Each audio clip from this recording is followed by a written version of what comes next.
So, how'd it go? My mic has been muted on OBS this whole time. Wonderful. Nice. Nice. Oh, Nobody's gonna hear a goddamn word I said this past hour and a half. Nice. Shit. all right, let's take it from the top. Alright, so this is what happened. Adol Sarday's interrogation of the cult member continued, and she found out more about what the puppeteer has been up to, and where he might be at the moment. He thinks for a moment and says, I think he was going and talking to the Dracul to see if he could sway them to our side. The Dracul are a kingdom of ghouls who managed to somehow not only form a kingdom, but actually have a fairly hardy presence in the area that they are in, and have been at war with the neighboring vampire kingdom for well over 500 years. The party then remembered that the neighboring vampire kingdom was actually ran by Zardak, supposedly.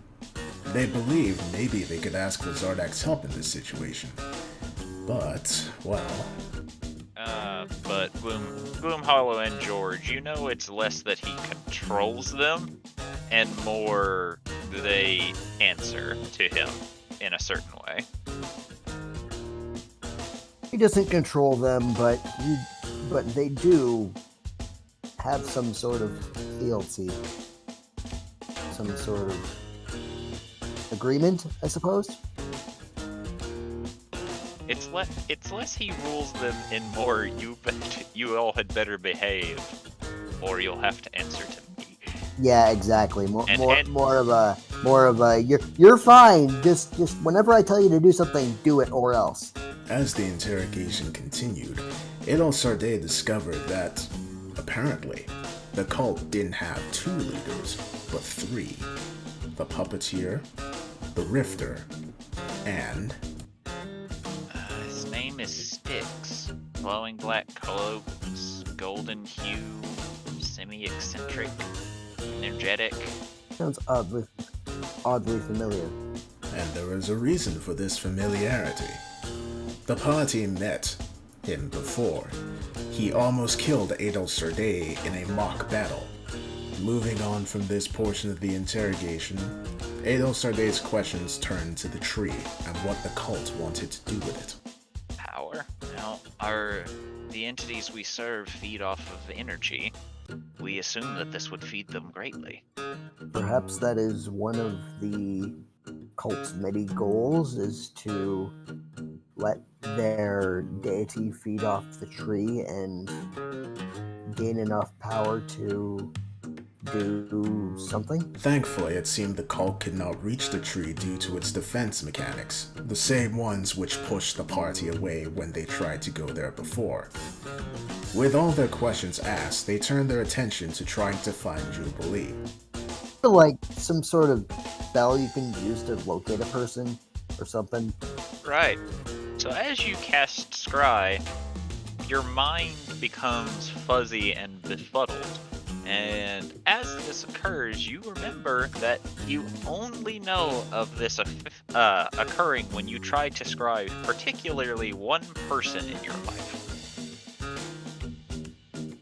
Your sister, Morgana. While Adol Sarday is a problem solver and a diplomat for the Drow Kingdom, her sister Morgana is more of a warmonger. However, she is seen as a lesser due to having no magical ability, but as a result, she trained herself to be anti-magic. She and Adol Sarday do not get along. That is true. If you did manage to at least get a faint picture, that means that your friend is still alive for now. Not necessarily. You can still scry a corpse. But that would require a different spell, would it not? No. And she specifically scried for her friend, not her friend's corpse. Trying to gain confirmation as to whether or not Jubilee is alive, George suggested that they scry Alton instead. This is what they saw. So, as you scry Alton,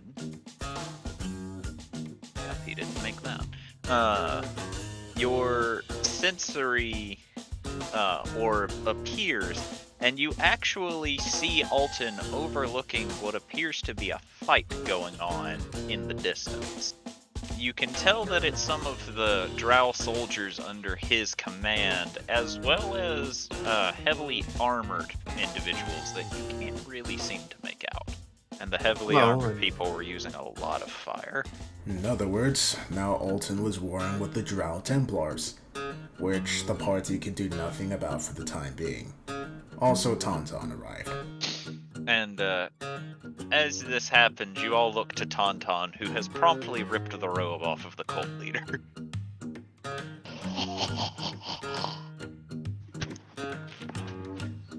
Oh god. Goblin alert. Dejected and feeling like they had just wasted their time, the party continued their journey towards the Ulusil township. As you all approach the walls, very tired from your extended day and after the tussle, you actually see in the distance what looks to be a small scuffle going on between the dwarves that run this little township and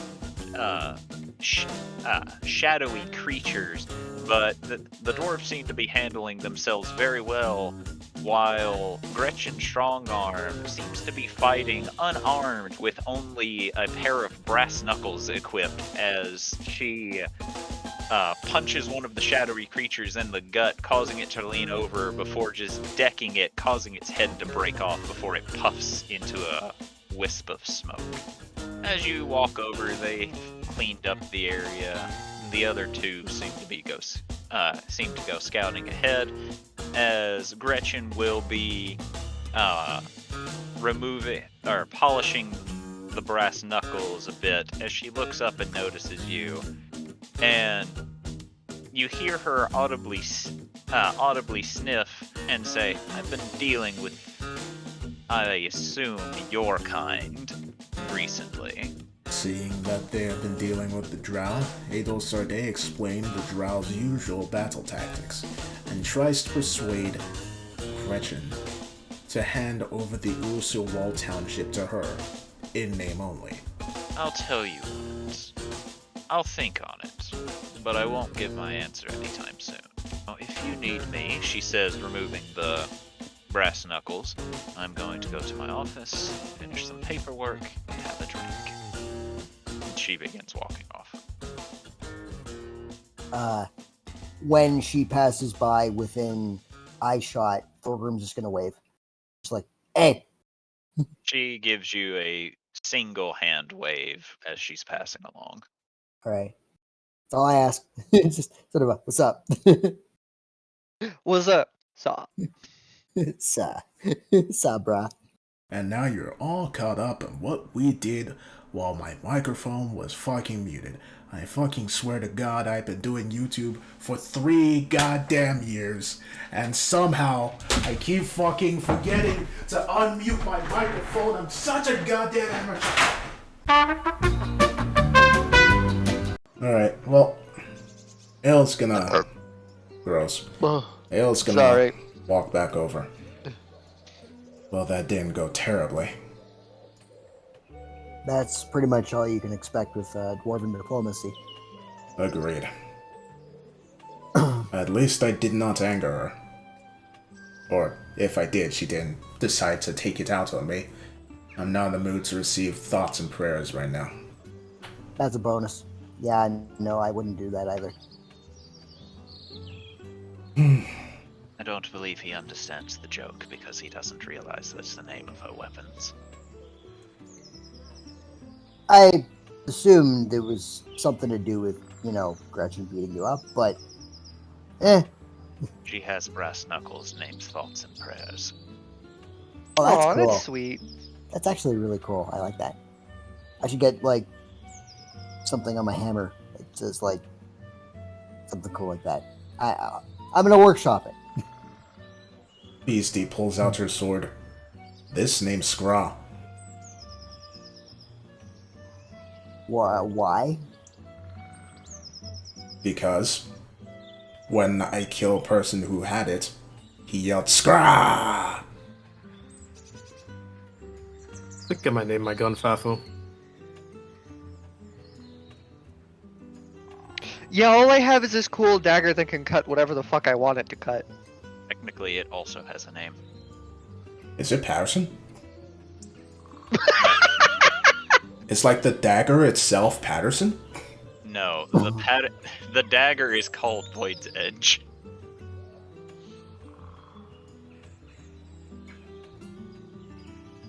Just, isn't it Patterson? No. Ne- Patterson was made through a loving connection between Tauntaun and the sharp dagger.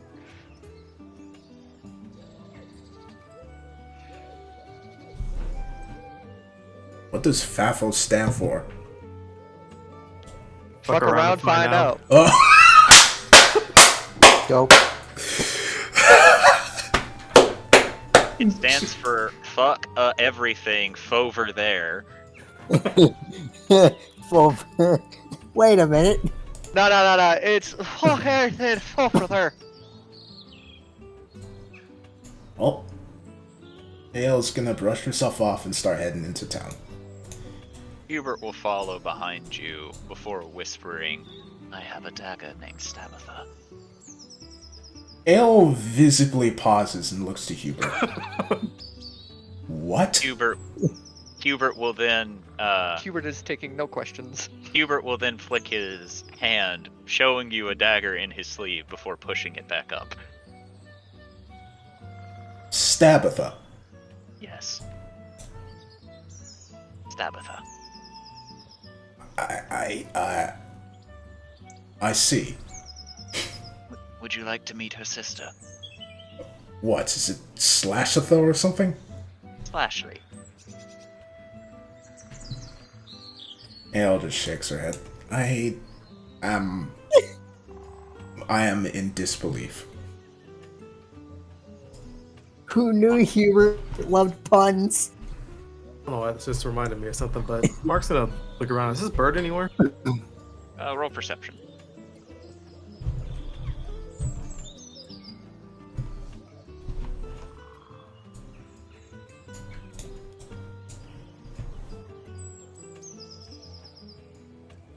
Yeah, he's flying. He's flying overhead. He's apparently been following you the entire time. Oh, okay. A man and his bud. Tale as old as time. Also, Thorgrim Right. Patterson is still in your bag of holding. Right, Thorgrim kind of like stops with like the exclamation point over his head and just goes, "Oh yeah, right," and then just like upturns the fucking or like turns the bag down and is like, "Hey, get out, go, get out." You have to reach your hand in there. A pile of bones will then fall out with Patterson's head hitting last, and he goes, "Hello." Yes, hello. Can you put yourself back together? No. Tauntaun, your son needs to be put back together. Our Yours.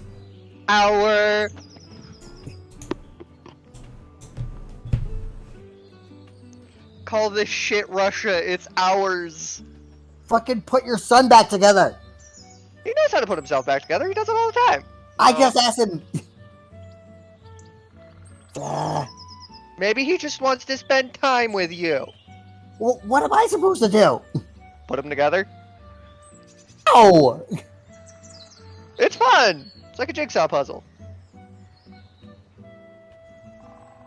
I'll try to put him back together, I guess. This will go horribly.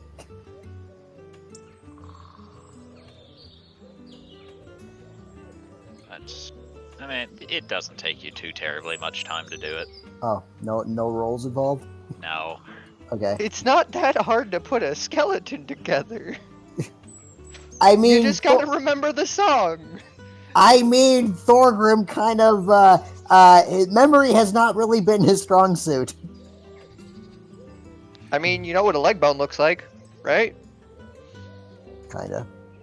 They're constantly, leg height. I mean, it's not dwarf sized though. Well, yeah, it's just a very tall dwarf. I have to figure out.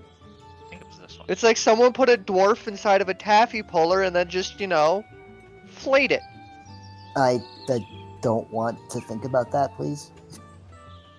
I don't have any better fucking analogies than that. I found the original fucking bar that I used for you guys. And it only took me sifting through all of my map tokens. Cool. Tata doesn't want to go to the bar. He wants to go say hi to his undead friend. I'm going to have to put a no on that one for the time being. He is busy doing undead things.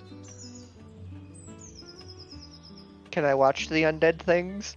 No, you cannot get into his crypt. Locked. Oh. Sag. The man wishes to be alone for the time being, as you have found out by not being able to enter his crypt. Unless you want to trigger traps, which I will not do. He wishes to be alone in the bone zone? Yes. That is the wrong bar. Yeah, I was gonna say, this place is very crowded. This is very crowded and very full of pirates. There we go. There we go. That's the right. There we Ah, go. there's the bear man. You don't know he's a bear. Yes, we do. Yeah, we do. We found out the last time we were here. Said shush. Granted, we don't know how much of bear he is. We just know that he has some relation to bear. Whether or not he can turn into a berserker is a different question entirely.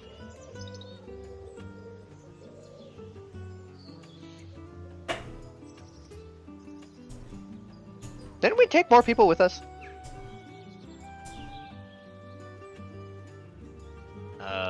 Your retainer should be here. There was Jack, there was other Tauntaun, there was Squib, there was Riki. We're missing 4 people. Yeah, that's because they were not beside you. They were hiding behind the house. Also, Tauntaun, you're still poisoned. Oh, What? cool. Hours later? But Yeah. Oh yeah, poison probably does just... Wouldn't he be dead by now? No. No, it's only the condition. It's not causing him damage. He's just not very tasty. I don't know why I said tasty. I meant to say healthy. itchy tasty.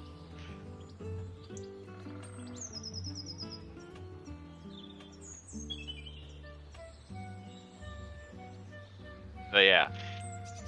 Because Tauntaun is poisoned because he decided that he wanted to walk through the abandoned house without checking to see if this was a good idea or not.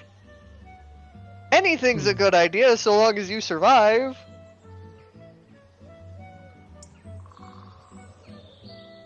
Needless to say, it was not a good idea. I mean, he survived. He's alive. Are you sure? Don't you make me have to have another midlife crisis. So, what are you guys doing? Beastie's just looking around. Curious about the new environment. Okay.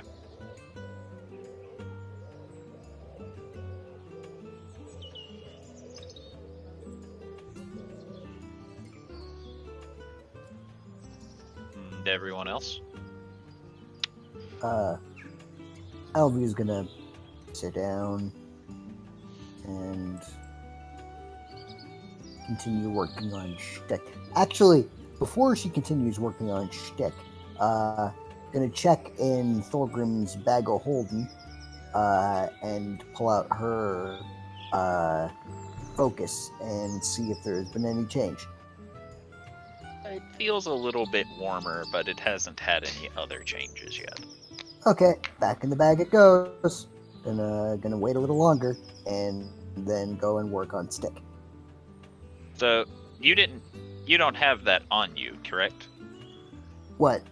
The Dragon Touch focus. No, it's in the bag. Then you will not get its benefits if it is not on your person. so you won't No. have advantage on your initiative rolls and whatnot. Okay. Thing is, I'm trying to make it evolve so I can get more stuff. I know what you're trying to do, but what I'm saying is, if it's in the bag, you can't count any of the benefits you get from it on your person at the time. Yeah, no, I forgot during that one combat, so yeah. But yeah, no. Otherwise, I just wanted to check to see if there was any progress on that, and then work on stick to make sure there's progress on that. All right, roll Arcana. Okay. Recurner is this one. Recurner. Damn it. Stick is very, very problematic today. Yes, the stick is giving you many problems. Grumble, grumble, grumble. Gloomhollow, Yes? a memory just came across me, and I think you might have something that could help. Okay. There was one moment where I looked up and the moon was looking at me. Tauntaun was there too. Elaborate. I looked up and I saw a giant eye in the moon. Do you know anything about it? Do I know anything about it? Or religion. Religion. I like religion. Religion. When I roll like crap again. You know that there is a god that is associated with the moon, but other than that, you're not entirely sure. It could have something to do with the moon god. Who is the moon god? Who is the moon god? You do not know. A lot of the gods' names have been lost to time, unfortunately. He is simply known as the moon god. The joys of gods abandoning their worlds. Their names die, eventually. Names, memories, everything. It is much like the deity that I worship. Lost to time, memory faded, everything save its vague existence known to mankind. I see.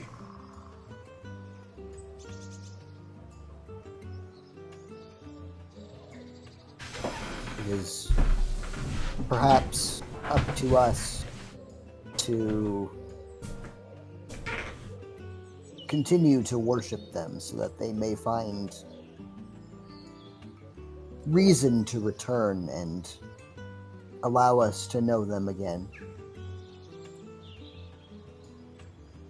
That is what I choose to do with the deity that I worship.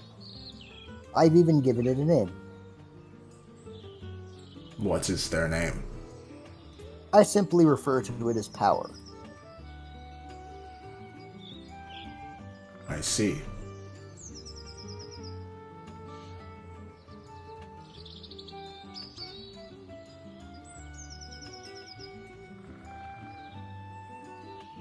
But I apologize, I could not assist you in your line of inquiry.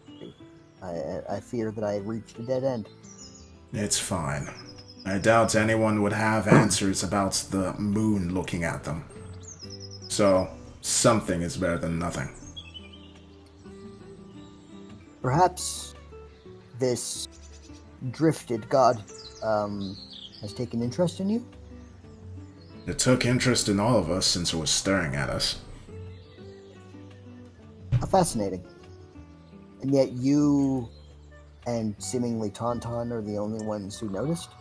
We were the only ones looking up at the time. Perhaps you have been chosen. Ael just rubs her throat.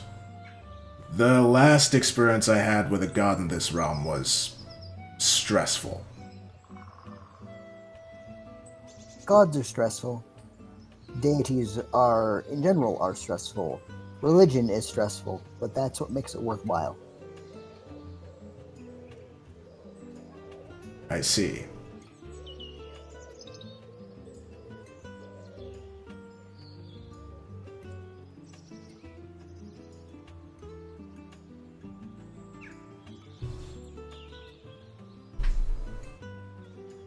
Will there be anything else? No. Very well. Do let me know if you have any other inquiries. I will. All right. And without a word, gonna return to stick. Okay. What's everyone else doing? Like returning to monkey, but to stick. What's everyone else doing? Just kind of just chilling, reading his book at the moment. Reading a book at the moment.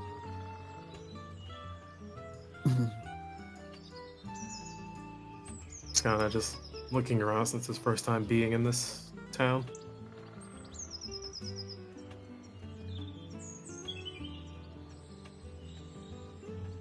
He's just gonna look around for a while before looking to Ophi. Child, I will be leaving. And she'll head out. Okay then. She wants to go exploring. Hi, Mom.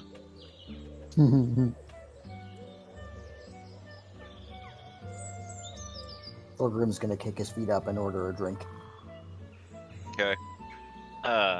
It takes a couple minutes, but eventually a drink is served to you. Dope. Glug glug glug.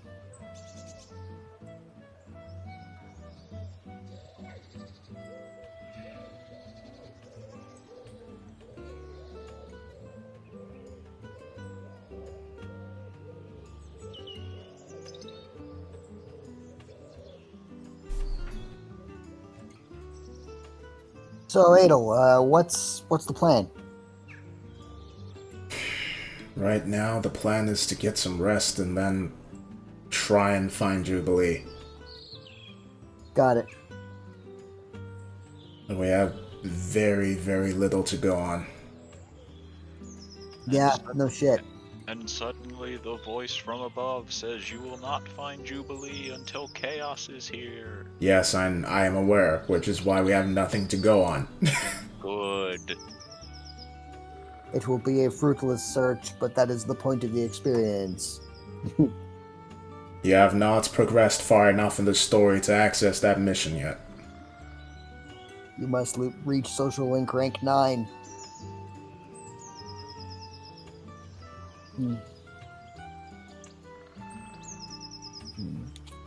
Alright, so. Anybody else want to do anything? Nah, Adel's just gonna get some rest. She is stressed. What time is it right now? It's getting into evening at this time. Because it took you all a while to travel here. Okay. Mark's gonna do the same thing like Beastie did and start heading out. Okay.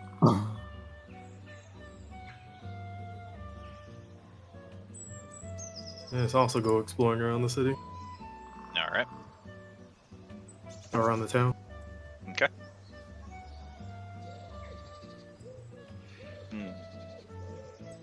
And everyone else is staying in, like Tauntaun and Ophi. Ophi will go explore. Okay. Are you sticking with? No. Okay. They're gonna step out and just zoom in a random direction. Okay.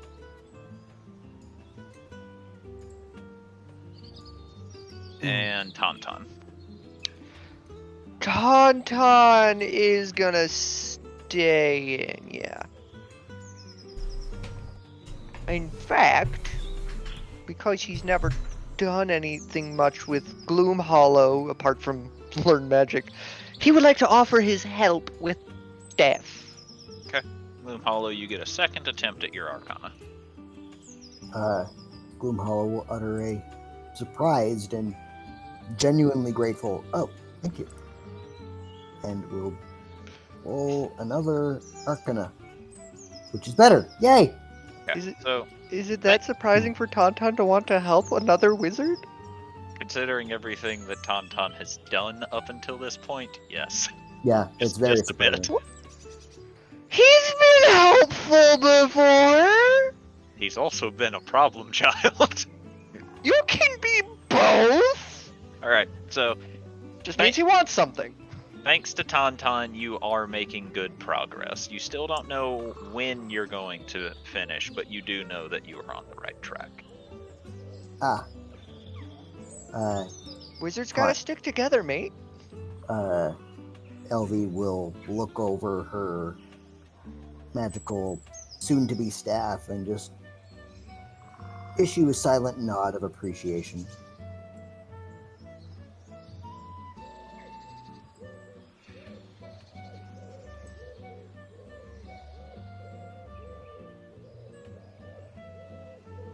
Tauntaun nods back.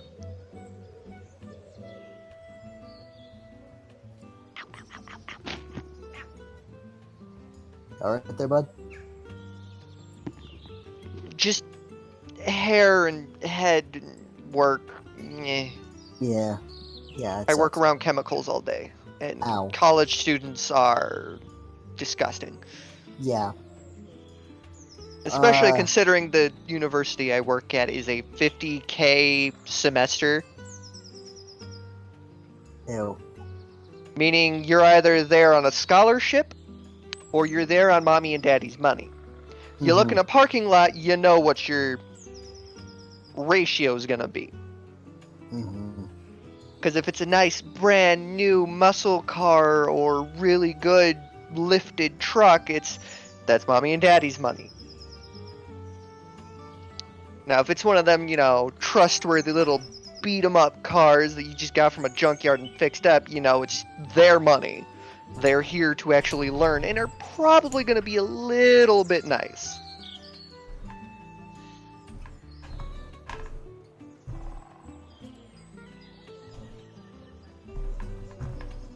So I got a drinking Thorgrim, and I got a silent Elvie who's thinking about big brain stuff. And there's a Tauntaun next to the LV. Yep, and we are engaging in probably Magical discourse? Probably one-sided conversation, more of like a you're talking and then Elvie's just kind of No, he's just rambling about magic ideas. Oh yeah, and then Elvie's just going oh, fascinating. Like ways to improve his spells. And Elvie is absorbing it, but silently, kind of just like, oh, that's actually a good idea. Like improving the amount of missiles in Magic Missile, or making them bigger, Man, or both. Improving the amount of missiles in Magic Missile requires you to upcast Magic Missile. Or simply Yeah, just but do to have higher. just more for, instead of 1 per, it's 3 per. But also, I like the idea of making Magic Missile actually just throw out an ICBM. Because I can blame Tiny Tina's Wonderland for that. It was just so funny.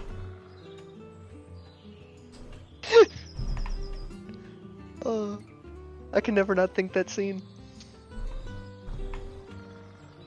I never played that game, so I don't know what you're referring to. Basically, it's Borderlands meets D&D. I know what Tiny Tina's thing is. And instead of, your usual little darts of force, they literally just opened up a bunch of nuclear warhead canisters and just sent them. Alrighty. Mark, Mork. Yeah. I need you to roll a perception check. All right. Need you to roll every save, all of them.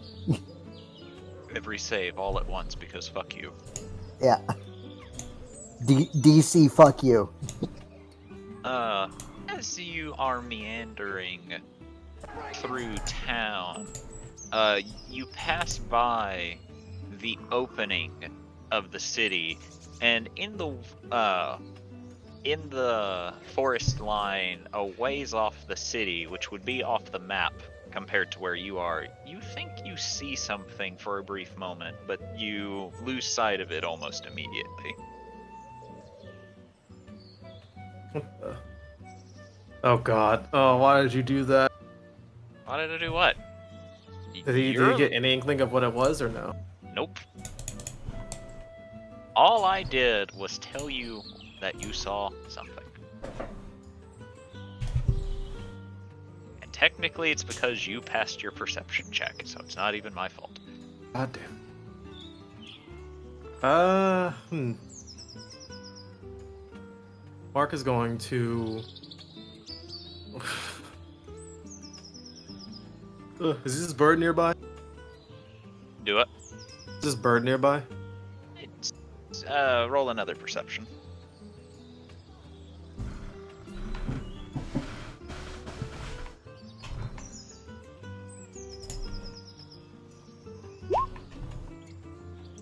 You look around and you see it has nestled on the roof of the inn where it seems to be sleeping for the time being. Okay. He's going to... Oh, God. He's going to go back to the... back up to his bird and try to, you know, call it down. Roll an animal handling.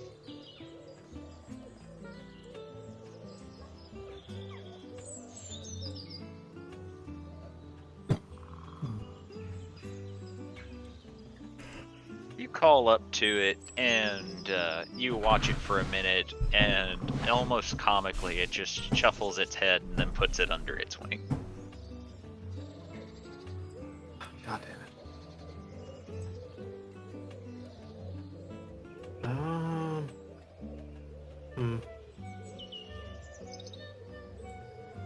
Gonna rub his fucking chin, non-existent chin, for a little bit. Does this sending stone only work with Tempest's sending stone, or no? Yes, it only works for you to contact Tempest. Okay. Is there any, like, civilians around or anything like that? You see a few people looking like they're going into their homes, but other than that, no. He's gonna try to stop one of them. Roll persuasion?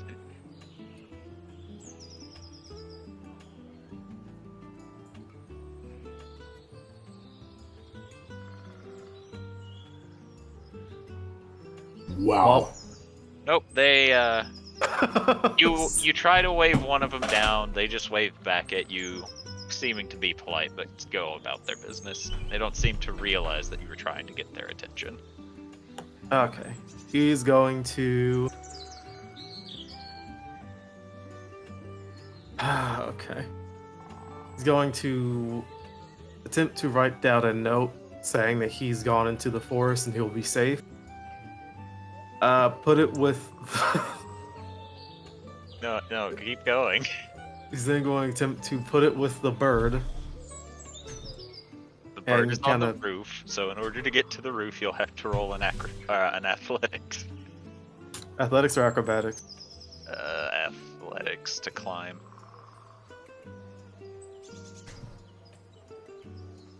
Okay, that's good enough to get to the roof. Yeah.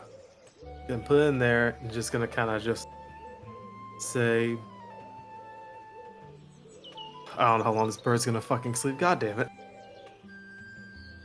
Does Beastie by any chance see Mark trying to climb the roof? Roll perception.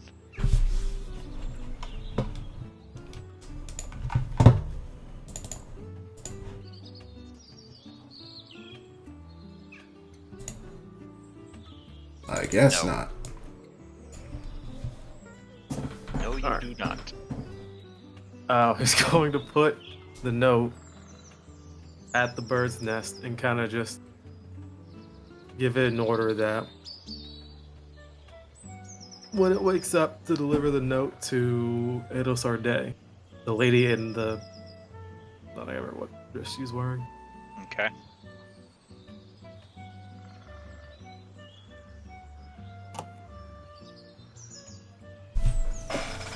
Is Edo Sarde's dress red? Or am I tripping?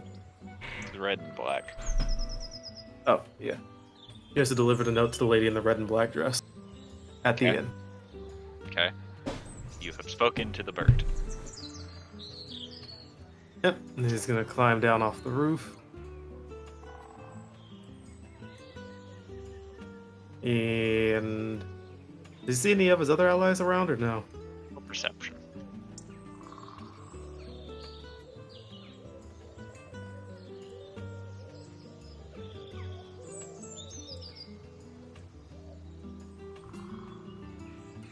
You can see both Ophi and Beastie meandering around. Hey? I'm gonna try to call Beastie over. Okay, Beastie, you are being called by Mork. Beastie, we'll go over. And Mindy? I don't know if he called out to Ophi. No, Pick he's up like the fucking beastie. forever away. I mean, he rolled high enough to see you, so he could call to you if he chose to. Oh. But no, you said Mork and I said Mindy. I love making that joke. It was a good show. Pretty sure I saw something in the forest, but I couldn't make out what it was. I was gonna go check it out. Beastie will fold her arms for a while, but then nod. Okay. You're not. I still seem like somewhat surprised by this. What? Honestly, I thought you'd say something. Say what? I don't know. I don't know. Usually when I say I'm gonna do something, everyone usually says it's either a bad idea or something I shouldn't do. Beastie just folds her arms and tilts her head.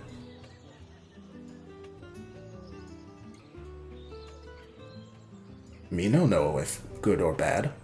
You want do it. Go do it. You want I follow.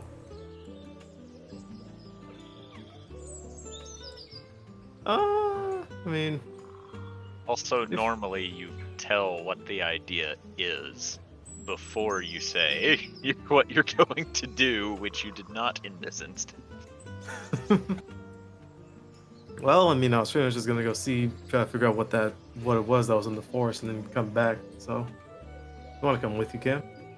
Beastie will look out to the forest. Probably something big. Yeah, you're much well versed in nature than I am, so. Okay.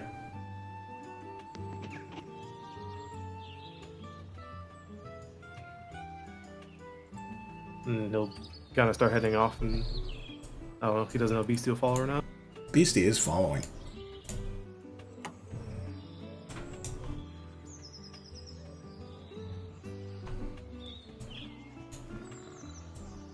Alright, so those two are going out. Ophi, are you doing anything? Just meandering, seeing what all's around. Cool. If anything interesting happens, he's probably gonna try and do something with it. Okay. There doesn't appear to be very much interest around. You know, it's getting close to nighttime. People have closed up shop and are going about their business, setting up, or going home for the evening. So, as for the duo, The duo. A bird. the bird is still sleeping. And Mark gave an order to a sleeping bird, so the bird did not technically hear it. Kind of whispered in its ears, if it hopefully would remember it. Give sleeping bird note. Kisses the sleeping bird on head. You'll do me proud, son. Bird heard nothing. Alright. So, as for you two, Oh boy. I already Oh, regret boy. my decision. why? Why do you because regret your decision? because it looks scary, that's why. We ain't even seen anything yet, and I'm Adventures of scared. Mark and Beastie potentially dying. Because Mark saw something running in the forest. And Beastie doesn't have the foresight to be like, don't do something reckless. She's like, yeah, okay. Neither of them know about this area. What happened last time they came here? Yep, we gonna see some crimson-ass werewolves. What do you mean? We destroyed that pack. Yeah, pack. Yeah, the leader of it gone. By all means, they're probably, infighting currently to see who could be the next leader. What he's referring to is that there may be another. God damn, I swear to God, if Tauntaun has to get eaten again to save you bitches. Well, You gonna go back to being a warlock again then? Well, No. I'm waiting. I like being a wizard. I guess as Mark and them are going, Matt's gonna look down or look around, see if he sees any tracks or anything out of the ordinary. Roll a survival. Will that help me look around as he kind of motions to Lucy? sure.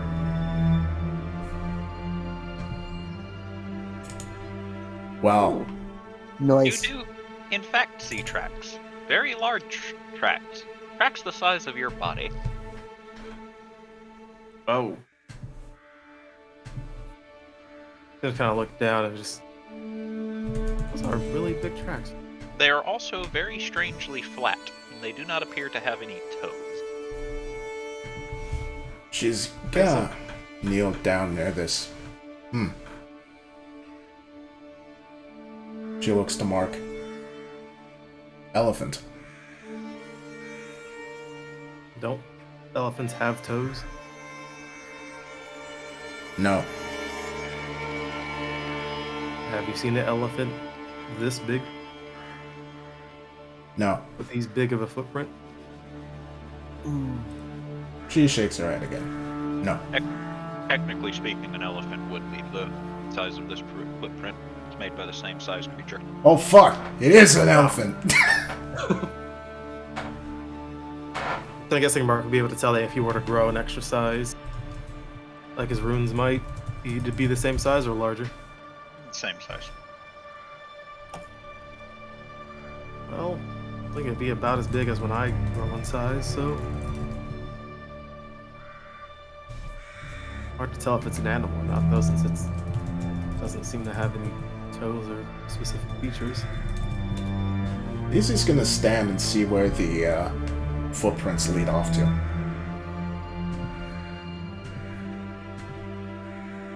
They go that way.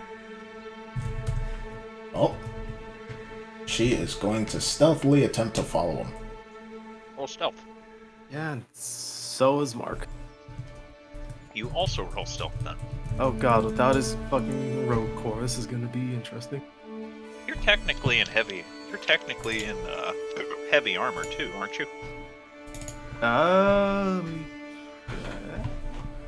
think it's chainmail or something? If it's chainmail, I believe that gives you disadvantage on your stealth checks. Oh boy. Also, the bot isn't actually playing music. I know. It's not playing the music I'm telling it to. Just trying to be helpful. I wasn't chastising you. Oh, yeah, well, actually, no, because I think it changed Mark's fucking thing, so I think it's a leather armor. If it's leather, if you're in leather, you'll roll straight. But if you're in heavy armor, you roll with disadvantage. Kind of awkward considering it's just all metal.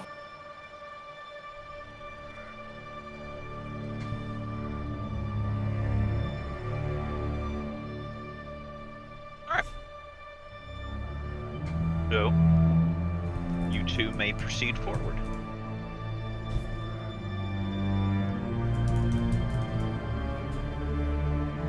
Just like go over to like this bushel here and see if we can see it.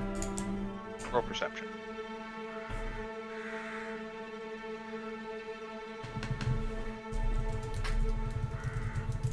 Beastie helping again?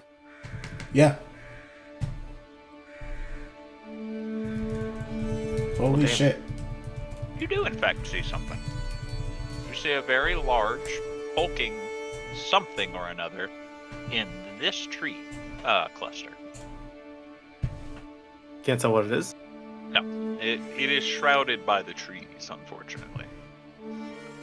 And as it is 80 feet out, it's just past your dark vision. So, Yes, if you have dark vision. Guess we're gonna have to get closer if we want to see what it is. Yeah, but I can already tell it's still a pretty big motherfucker. He kind of just keeps stealthily moving along the trees here. Stealth. That's a roll again.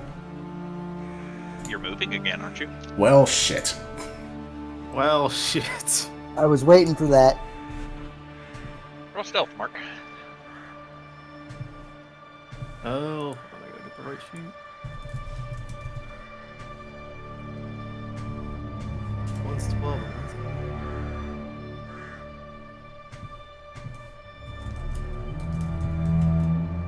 Alright, Mark. You begin moving along, and as you go, you hear a very loud snap come from behind you. And, upon hearing the snap, the hulking figure in the tree line slowly seems to look up and then begins rotating, which you hear limbs and branches cracking and crushing as the figure slowly turns to look at you.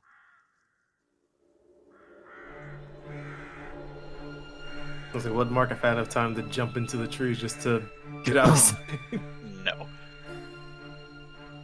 And as you look, the creature will begin moving forward as this metallic creature eases towards you, now staring at you both. How? Can I tell if that's a warforged? Roll a intelligence check.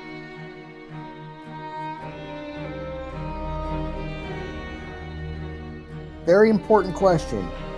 Is it beeping and or booping? No.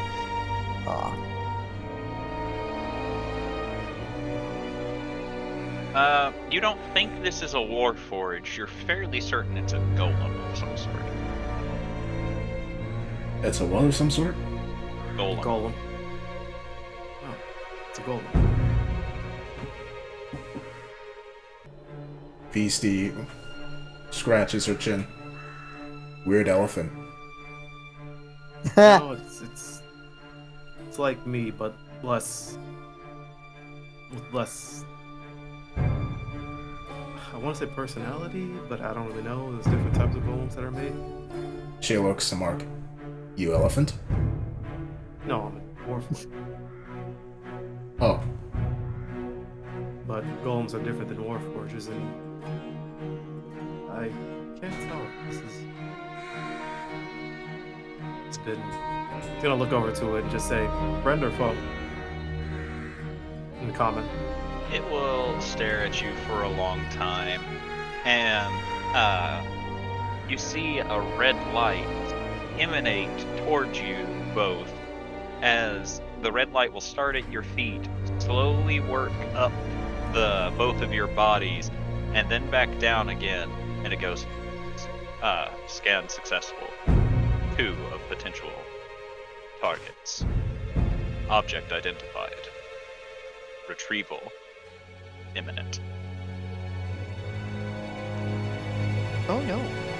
Beastie's just gonna reach for her sword. You should probably just leave or run. Hostile action noted. Whoops! Yeah, probably better than that. I should just leave, reaches for sword. You've chosen death. Whoops! Hey, who knows? Maybe it's not a boss that will immediately murder us. Ah, who am I kidding? Of course it is. That? Are you kidding me? Oh, do I do 3 times? Because we're gonna need 3 initiatives to have a check. Most likely.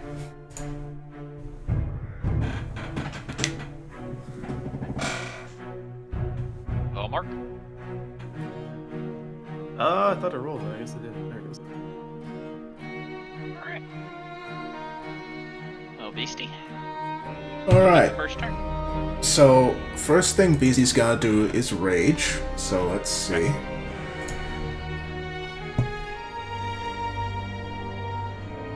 We're fighting it?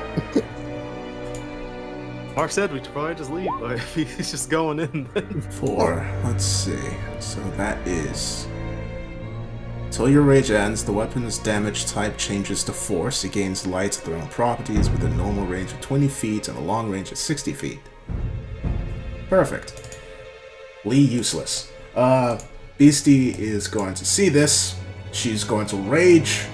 Then she's going to pick up Mark and she's going to book it. Your movement is halved carrying Mark. That's fine. So sprinting, while carrying, so that would be 50. Here. How'd you get 50? Her movement speed is 50, and she's dashing, so that'd be 100. Your movement speed is 50. Yeah. Do you have the mobile feat? Let's see.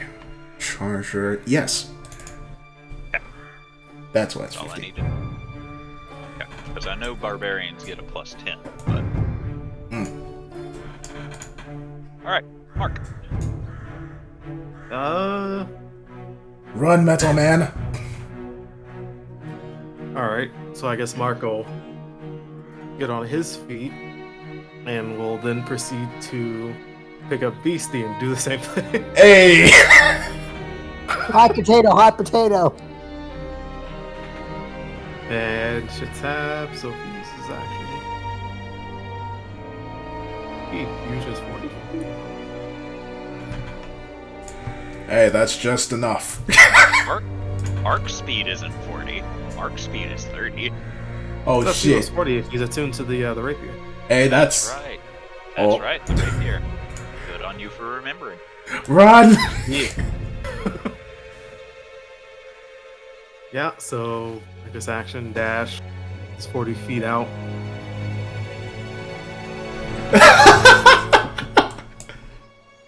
Ah, Jesus. I'd like to at least see what it could do, but fuck that. Fuck that. Would have beat our asses into the ground is what would have done. You two run out of the tree line and get back into the light emanating from the torches along the walls of the city, and you look back into the tree line, and luckily it does not appear to be following you.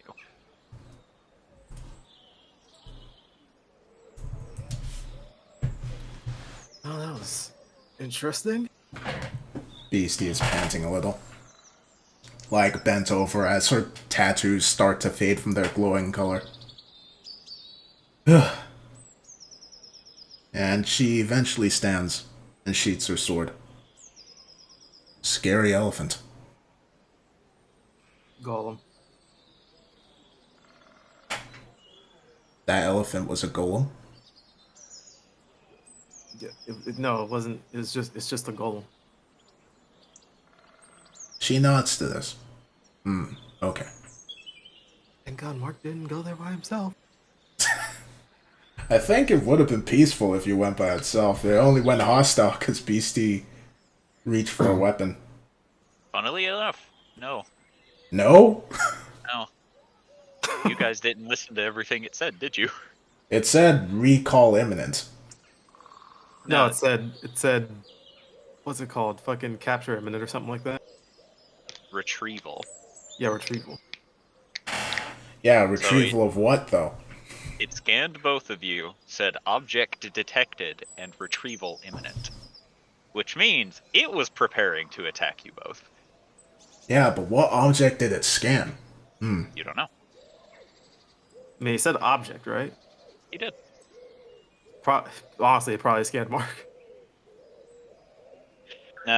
If it had been coming for you, it would have identified you as a person.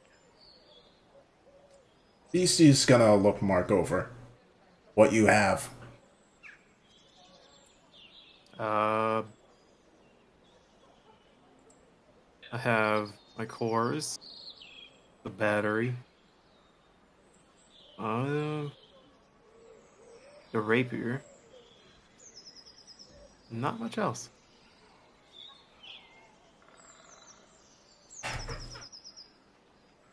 She thinks for a while.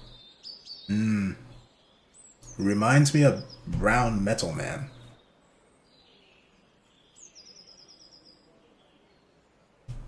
Yeah, could be the case. Could also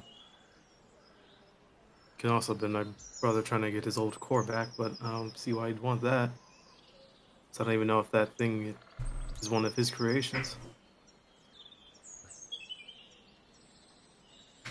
Just remember back to Hunter Max. Was he also technically a golem? Was he like a construct? I mean, both golems are constructs by nature.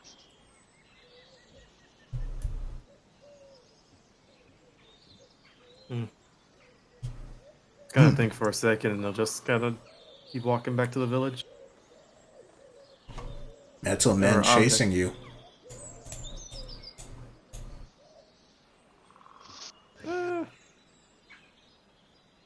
What do you think it's gonna try to attack the city with me here?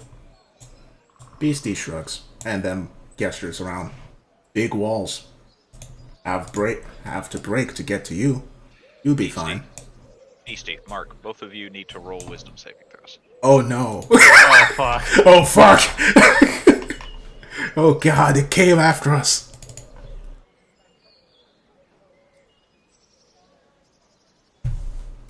Oh no! Oh As no! you as you two are having your conversation, you hear the faintest sound of boom, boom, boom from behind you, and you both look over your shoulder, and you see a large hand pressing onto a tree as you see the glowing orange eyes staring at you as it slowly pushes the tree and snaps it in half. As it does appear that it is coming after you.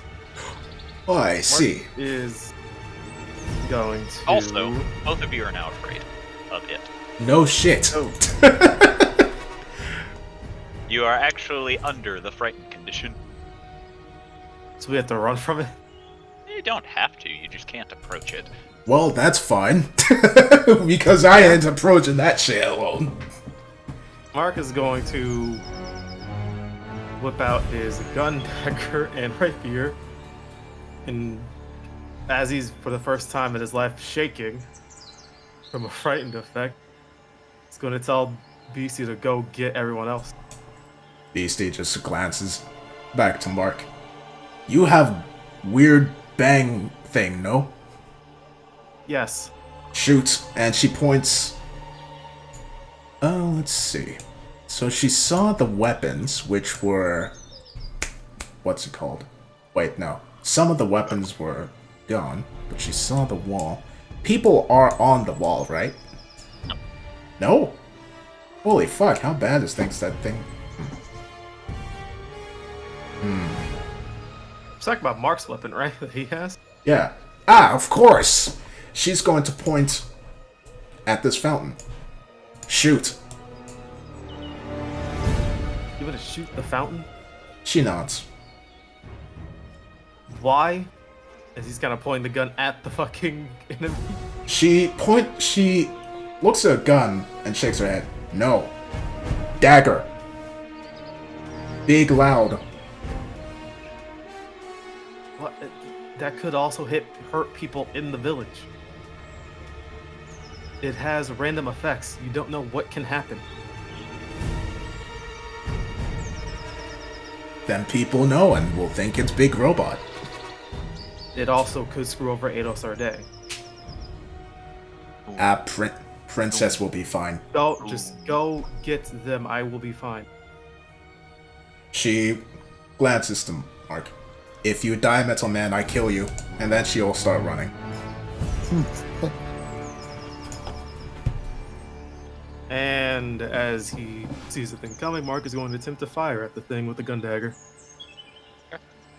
So you turn and you fire, and you watch as the bullet goes through the entity, and it begins to fade away like it was never actually there.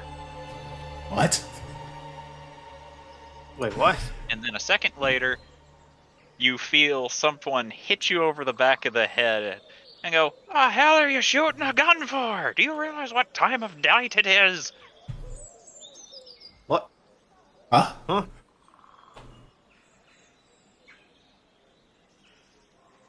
But Wait. person will look back into the forest, but I swore I saw something coming for the village. You do not see it.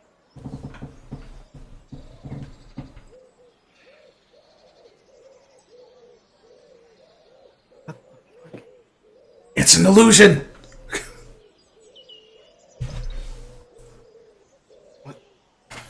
They'll kind of put the gun dagger away and just sorry. Swore I thought I saw something coming for the village. Just kind of turns and faces the person who told him to not shoot the gun. You see a dwarf clad in very heavy armor. You can tell by looking him over he's an artificer, as he has his hands on his hips, and he just looks to the gun dagger and just goes, "The hell are you using that for? What do you mean? You realize how unstable that fucking thing is?" How would you know? Because it's gnomes. "Because it's a motherfucking gnome." The gun Called is it. a gnome? Do what? The gun is a gnome? May as well be. It was created by them. This golem is an elephant? This gun is a gnome? A shrimp ran Is this race? this a butterfly? Gee, where's Kid? Wait, did you shoot that into the forest? I shot at what I thought was coming for us, yes. And as soon as you say that, there's a huge explosion in the forest, which the dwarf then just very calmly looks at and then looks back at you. Is it a mushroom cloud explosion? Man, it's a good thing You're you not- didn't shoot that into the city. Jesus Christ. I mean, Ophi's outside. Beastie, Lad- shoot it into the city. Mark, why? Lad, am I gonna have to confiscate that from you? No, I won't use it anymore. See that you don't. At least not when you're near the city. I will not. You're trembling, lad. Come on. Let's get you somewhere safe. What about he's gonna turn around and make sure the forest isn't on fire. The forest does not appear to be on fire, and also, more notably, the tree that you swear got broken by the golem is not broken. What the fuck? What the fuck is this time bullshit? Is it time nonsense again? No. What? Illusions. I fucking called it! It was illusions! But by who? Come on, lad. Where are you staying for the night? We need to get you something. We need to get you sat down and drinking yourself something. I don't drink, but at the end. Can you drink? We'll kind of think for this for a second. You think have so? eaten and drank before. Well, yeah, I can. I just don't need to. Yeah, who cares if you don't need to? The point is you can, he says, and begins leading you towards the inn.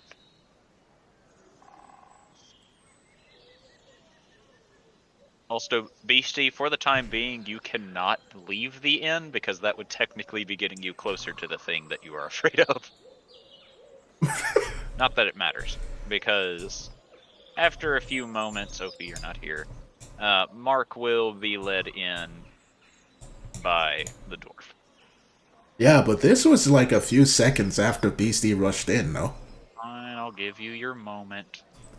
She just rushes in while pointing at the door with her sword and yells, "Big elephant!" You need to sheath that, kid. The barkeep says to you. But, big elephant, metal man, and... There ain't any elephants around here. But metal elephant thing. Scan, I think. Coming to city, town. Why And don't then you? Mark can come in. Why don't you take a seat? The barkeep says, as Mark and the dwarf both enter. Tauntaun's gonna look in his bag and see if any of his stash is missing. Roll perception. Cause like that's the only way he can figure out Beastie's fucking words.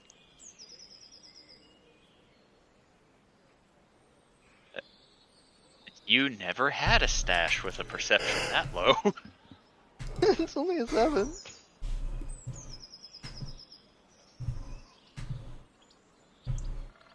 Well, Beastie's going to stare in confusion at Mark.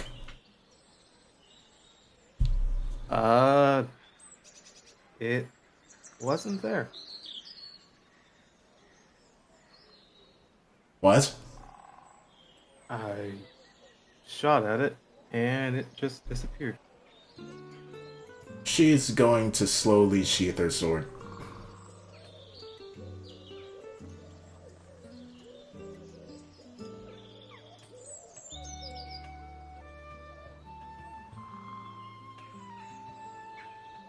So kind of just walk a bit forward. I don't know what the fuck that was. It metal thing. Like you. But big. Yes, but that tree that it snapped is also perfectly fine. Now she looks very confused.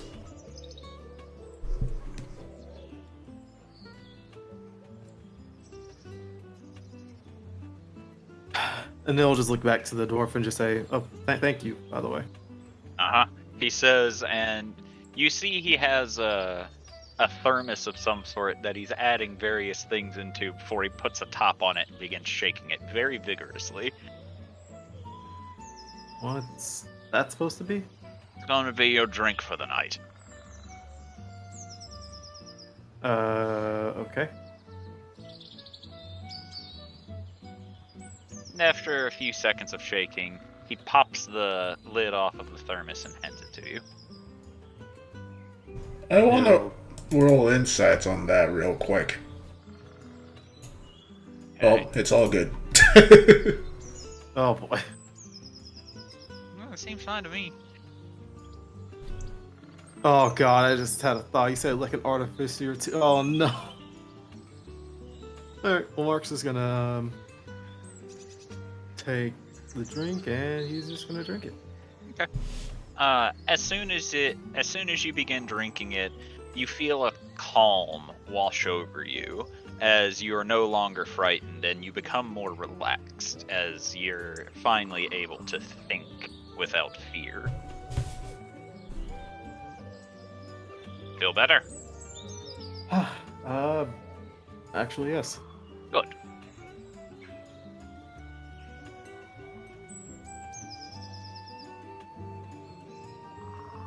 Yeah, I'm sorry, I didn't catch your name. Huh? Your name. I'm Hubble Grimebeard. Nice to meet you, Mr. Grimebeard. Name's Mark. It's Hubble. Don't call me Mister either. Couple. Thank you. Probably not the same name I gave to him the first time you met him, but that's his name now because I don't remember it.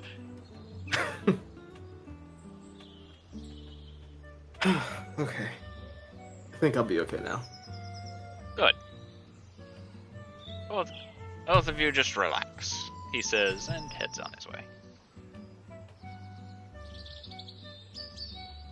And as soon as he leaves the building, a few seconds later, you just hear him randomly shout, "Quit running through the street, you fast bastard!" Fuck. Ophi, Ah. What about Ophi?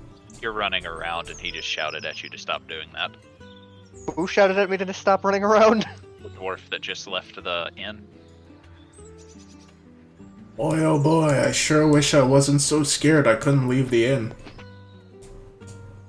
Is there still some drinks left in the thermos, or did he drink it all? Hmm, You drank as much as should you want Ophi to listen drink. to the man? Oh. guess he probably drank until he felt calm, so I don't really know how much that would. Do what now? I guess he probably drank like a little bit of it just to see how he felt about it first. Okay. Ophi will stop running. And he'll give some of it to Beastie. Beastie will take it and sniff it and look at it. It helps. It'll help. She'll take a sip. Okay. You get the same. It slowly begins relaxing you. What it tastes like? Dirt, grime with a hint of lemon. She nods. She likes it. Lemon grime flavored. She a goblin. It reminds her of home.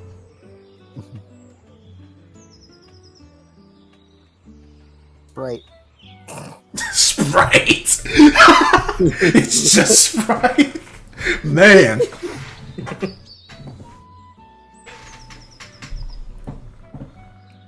Okay. Probably explain that to everybody. No one believe me. With the amount of shit that we've gone through, I'm sure it's rather believable. Also, it wasn't that nobody believed you. It was specifically the barkeeper who was more or less telling you to calm down and put the sword away the entire time. Guess everyone's asleep, or is everyone still like at the out and about? Everyone should still be up and about. Sure. The Mort's gonna kind of just walk over to next table where Ados, Arday, and all of them are at. Ado looks over to Mark. Can you please explain this in a language that I can understand? I don't know what the goblin was trying to say. Yeah, what the fuck is going on? She kept explaining about elephants. Yeah, pretty much we had seen something walking about the forest. We wanted to see what it was.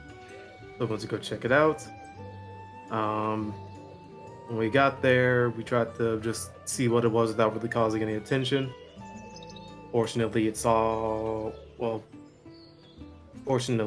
heard something from us, and it came out, and it was a pretty big golem. It then scanned the both of us, said, object found, retrieval imminent, and it started walking towards us, and we left. We ran. So, like, was this golem like this? Was it shaped like an elephant or something? No, it was just a regular golem. It had footprints like elephant. Flat feet. Oh, like those big metal circle feet. Mm-hmm. Got Like it. He'll kind of explain its experience, its looks, its appearance to them. Huh. So yeah, it said retrieval imminent. We left, and then as we got to the front of the village, we started talking about it, and we heard it approaching. And I told BC to come and tell you guys about it, and I turned around to try to fight it. And as soon as I fired the first shot, it disappeared, and the tree that had snapped coming here was perfectly fine. Ale frowns. So either it has time manipulation or it was using some kind of illusion on you. Both of you, it seems.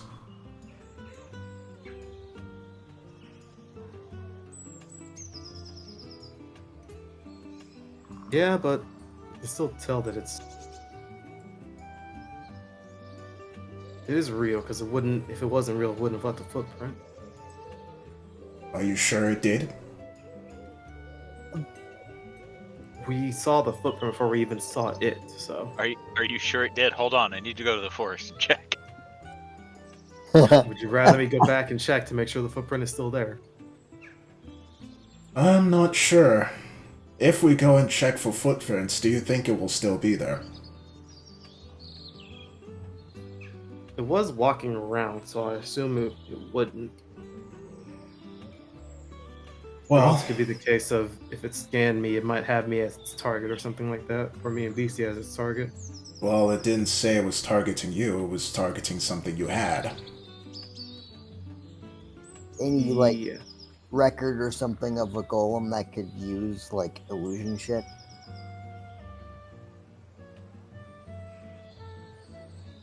Like, because all I know about golems is like they sometimes make you slow and they punch you really hard.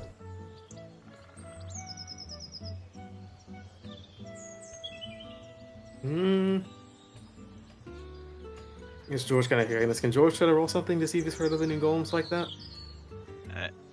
The ones that slow you. Or like the ones that Mark is describing?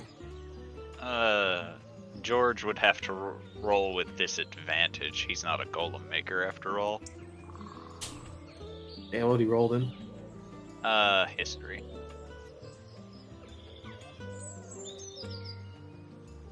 Yeah, he's got no idea. He's gonna go back to reading his book. Something he does know about. Well, it's a I little. tried. Look, it is. It is a little obvious who would have sent them your way.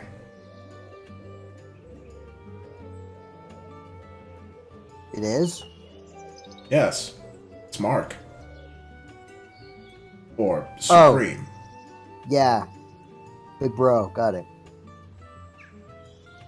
I'm guessing what he wanted to recover. You don't have Hunter's core on you, do you?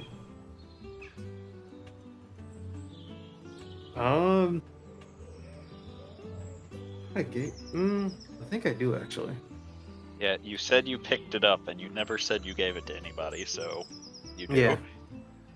I actually do. Plus, I have my brother's core, so. And that explains that. They're after both of those cores. Hunter is most likely one of the strongest people Supreme made. It wouldn't surprise me that he would want him back. Probably wants to remake him or something. Oh no, you just gave Mark an idea. Oh god. I'll just give him the core. No, not that idea. Put the core in himself? I don't think it would fit. Mark can make it. Anything can fit with enough lube. No, Mark can make it fit. Mark. Keep in mind, Mark can grow himself. Yep. This is true. If he makes it part of himself, then it would shrink with himself, wouldn't it? Would it? You don't know? That's something you'd have to test. Oh I was god. gonna think about this for a second. I think Questionable And- experiments. Let's go. I think it would be a bad idea.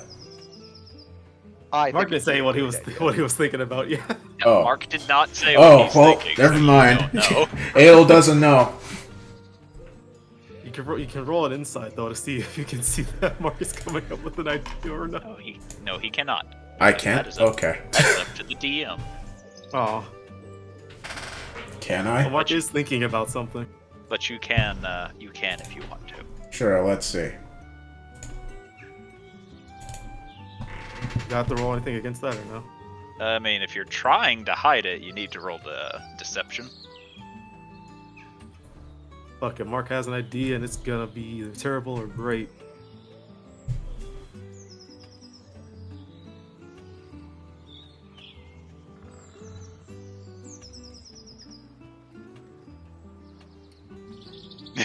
Well, It'll just very slowly rest her forehead against the table before sitting up. Mark, you're not installing Hunter's core into you. wait, what? Bitch, I might be. You sound like you want to install him into you or something. Wait a minute. Oh, it's Isn't it like bigger than you? I can grow. Right, with your weird glowy powers. Yes, but Oh. isn't that Hunter's soul? Won't he take you over? Well, the core I got before this one was my brother's soul, and he hasn't taken me over, and he never took me over. Yes, but he was able to manipulate you in some ways. It's how he was able to have you appear before him in that way without your permission. Well, I think that was just him astral projecting me. Yes, that's what I meant. He could do that because you had his core and a piece of his soul in you. Imagine what would happen if that happened with Hunter. That and is your core not your soul? If you removed it, would you still be you?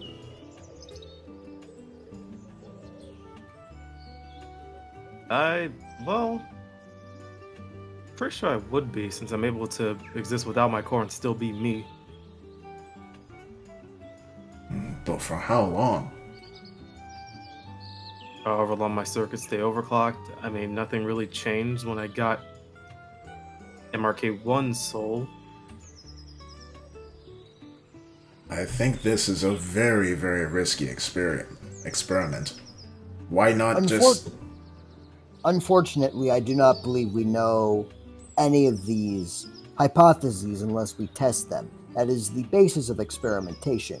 However, that being said, I would highly advise against this, both because you don't know what kind of panic it'll cause for yourself, for us, or for anyone else in the immediate area.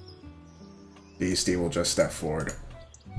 If he turned into Hunter, and then she just cracks her knuckles, we beat him. Then we make him normal.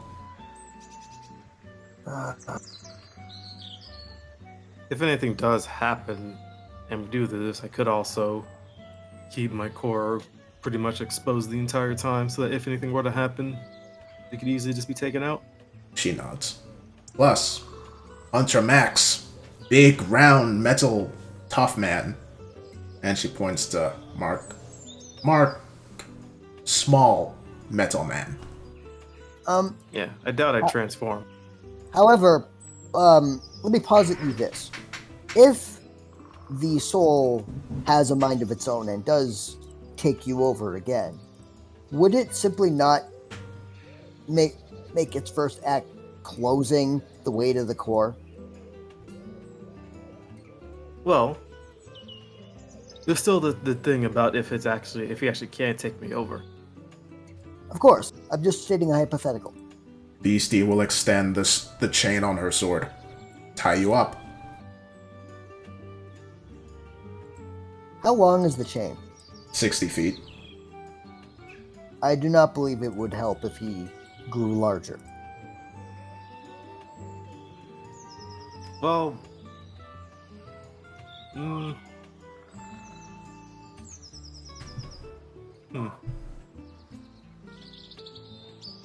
The only thing I'm thinking about is what can we even get out of this? It either helps me become a little bit stronger, or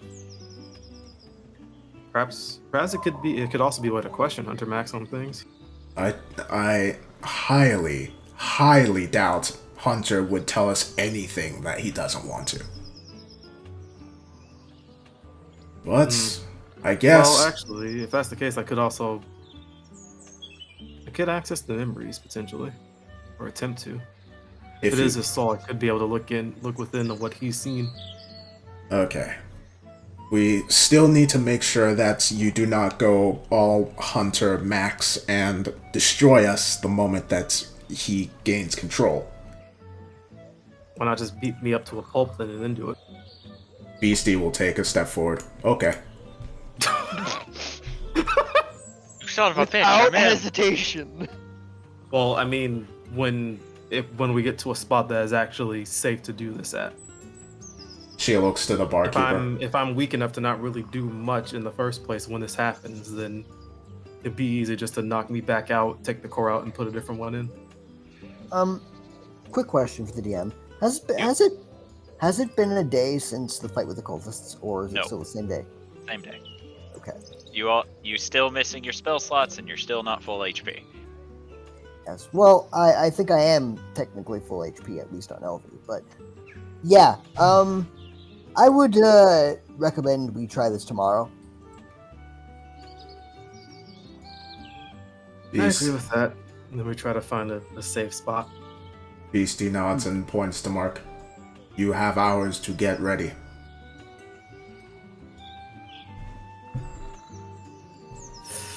Oh god.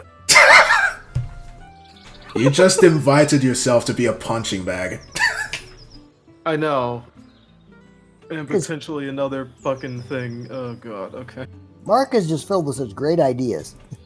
I know, it's great, and then people entertain it, which is even better. Adel's like, please don't do this reckless thing, and Beastie's like, I am going to punch you unconscious now. Adel, please don't do this reckless thing. Literally everyone else in the party. But what if we helped him do the reckless thing? Tauntaun doesn't even care about helping, he just wants to see what happens. What if we made security measures for this completely reckless thing? Also, What if we just help with the stoopy Drew? alright, so then, as I say that, Mark is gonna go over here and mentally prepare himself in sentry mode. Before you guys get to sleep in my rooms, it is 3 gold a night. I'll charge you 1, he says, pointing to you, Mark. He'll walk over and hand over a piece of gold. He takes it, puts it away. Go back into sentry mode. Thorgrim, can you handle that, please? How much would it be total? Well, let's see. So, this is the upstairs layout, so you all can position... Oh, Jubilee, you're not here. Go away. So, Hubert, you're also not here. Fuck it, why not? I meant monetarily. Well, once you know how many rooms are here, and then more importantly, come up with how bedding arrangements is going to be, that's how you can figure it out. So, let's see. Did George just piece off to sleep again? Early? I mean, George has been reading a book, so... He really is just like that guy that's like, I am not finding out what bullshit is occurring, I'm going to go sleep. Not fucking around and finding out. I will help with this, and that's it. Which is I'll part make of sure. which is part of fucking around and finding out, but you know, whatever. When he says help with it, he means he's going to make sure people don't die. Alright, there you go. This is everybody, so start situating people.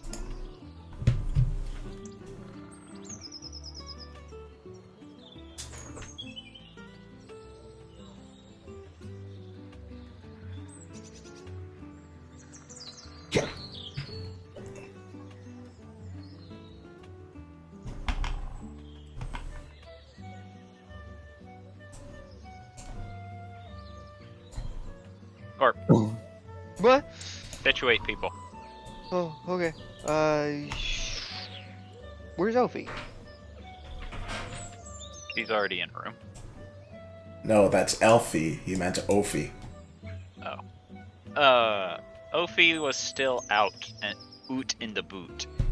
Boot in the boot? Oh, okay. But for simplicity's sake, we'll say it's bedtime, so. Tired Ophi noises.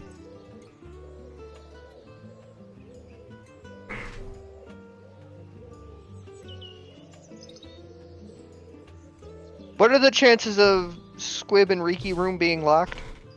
I mean, fairly high, but Ophi can knock. Okay. Big knockies. You get let in. Oh, Beastie's following. The 3 small people. And Ophi. And the creep that stands in the corner. No, Alright. Ophi's small. No, he isn't. He's a medium creature. He is a medium creature, but he's small for a medium creature. Alright, so that leaves Jack, Tauntaun, and other Tauntaun. But of course, we're taking the big room with the table. Tauntaun has needs. And they involve a table. Do you Also a invite... Jack. Okay. I was about to say, do you invite Jack? Yes, we're running trains on each other. Alright, so it's 3, 6, 9, 12, 15, 18 gold. 3, 6, 9. Damn, she fine. Da-na-na-na-na-na-na. One more time. No. Start again. What was it, DM?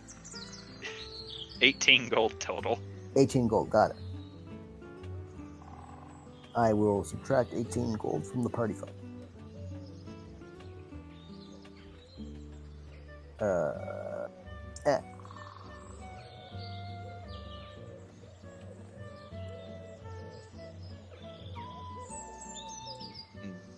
You're all settling down for the evening? Yeah. Cool. Mark, Oh no. Oh no. I need you Oh, to roll. no. I need you to roll me another wisdom save, buddy. Wee woo. Oh no. Oh no. Wee woo, wee woo, wee woo, Mark wee should have gone woo. upstairs. You should have gone upstairs, brother.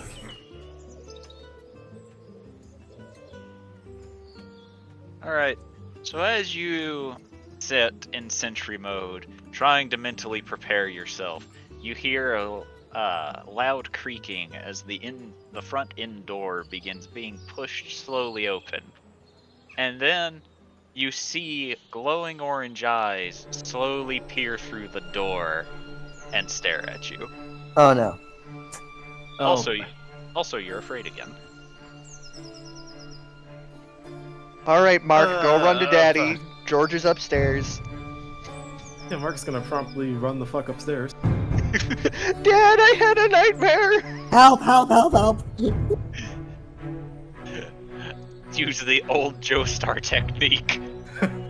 The old Run Joe the Star fuck method away! of running the fuck away. Yes. The secret Joestar technique. I didn't even put you on the map. There we go. There you go. Now you can actually see the guy That. staring at you. Oh. in his Oh. seat. That. All right, now you're back upstairs. Is it still the same size? Yes. Ah, great. And Mark's gonna just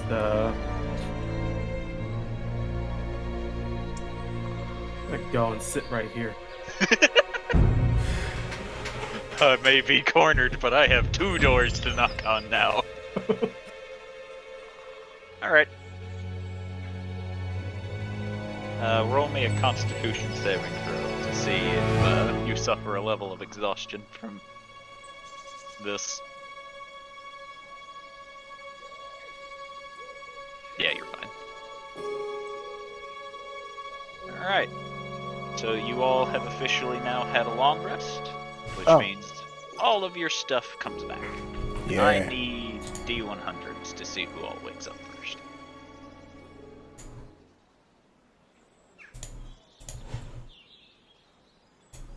Oh. Wow. Alright. That's a Tauntaun. That's an Ophi. Okay. So 73 is Mark and a 67 is George. So it's gonna be Tauntaun, then Mark, Can't unstunt the Tauntaun. then George, Ophi, Thorgrim, LV, no, Beastie, LV, then Adelsarde. Okay. So Tauntaun, you wake up first. Well, last night was amazing. A little sticky, Jack says to you. It always gets sticky. You know this. Doesn't have to always get sticky. Okay, you can say that when you stop being hot. He just rolls his eyes and gets out of bed. Don't you deny it. I'm going to get a drink after I clean myself up.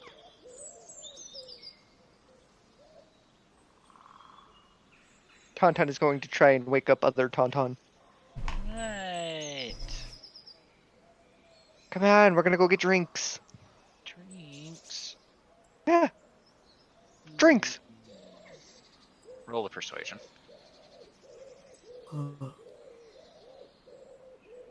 Do, do, do.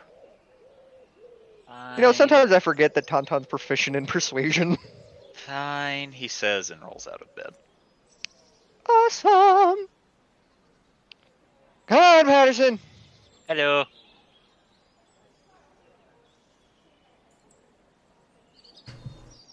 As Tauntaun goes to pass by Patterson, he's just going to give him a head pat and just go, "Good boy, you guarded the door well."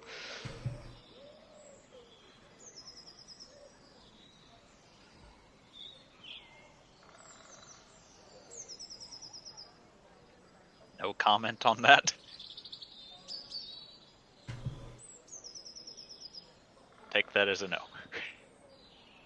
No comment on what? As you patted Patterson, he went bone zone. Didn't hear Oh. that. I didn't!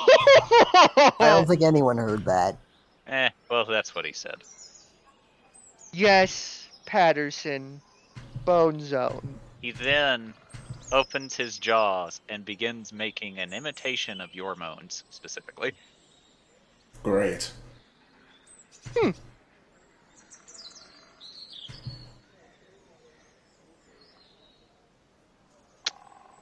Don't do that around others. Alright, so Mark, you wake up next and you see Jack, Tauntaun, the other Tauntaun, and Patterson walk through the room. Do do do do do do do do do do do do do. Alright. Mark's just gonna go and sit on the chair. Okay. Which leads us to George. George is going to wake up, stretch a little bit, grab all his stuff, and head out his door. Take a look around. Make sure to put on a little makeup. Why did you not put your keys up on the table? I kind of see, I guess, Mark just sitting there, and he's also just gonna sit down and be like, "Morning, Mark." "Hey, George. What do you sound all depressed for?" "Well, I saw that thing last night." "Wait, what?" "Yeah, I saw it." "Did it attack you?" "No, it just stared at me. I felt scared and I ran upstairs." "Huh. Yeah, that sucks." He's gonna go back to reading his book. That sucks. bro. That sucks, buddy. That's rough, brother. That's rough, buddy. Alright. Well, if it attacks you again, let me know and I can see what I can do about it as he focuses on this book. Alright. Ophi, you wake up now. Oofy, oofy. Bounce.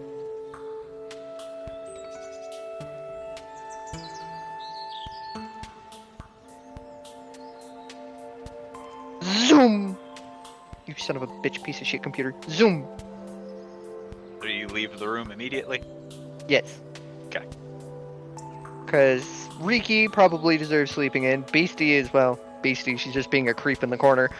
And Squib a Squib! Okay. What does Ophi do after leaving the room? Zoom! Okay. Right over the railing, too. Okay, roll an acrobatics. That's the Tauntaun sheet. I don't need the Tauntaun sheet. I need the Snemboy sheet.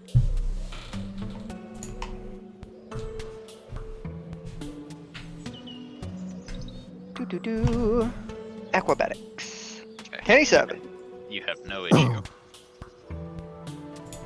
Imagine if I nat one and it's just. Ooh, Alright, so let's see. That was Ophi, which means next is Thorgrim. Thorgrim is going to roll out of bed, fall out of bed like usual. Ow. Get up, dust himself off, and will grab his hammer, channel a bit of his ki into it just because, and will, after some quick calisthenics, walk out of Zeru.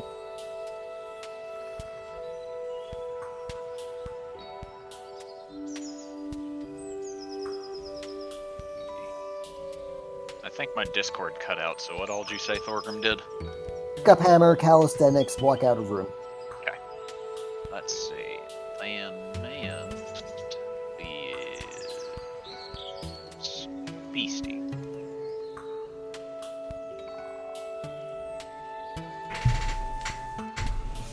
That's you, Phenom. Oh. Alright. Beastie's eyes will flutter open and she'll look around. You see Squib stretching with Riki. laying beside him, and then Riki looks to you as you seem to finally be awake. Chill, Sand Goblin. Hello, little one. She pouts a bit to this and goes, "We're the same size." She smiles. No, I am a little bit taller. You're And you're a half an inch taller. taller is taller. The And shortest one here is him, she says, pointing to Squib. she'll look to Squib. Squib is just looking at the both of you. Yes. And she'll give him a light headbutt. Thanks. You're welcome. Then she starts heading for the door while yelling, "Metal Man!"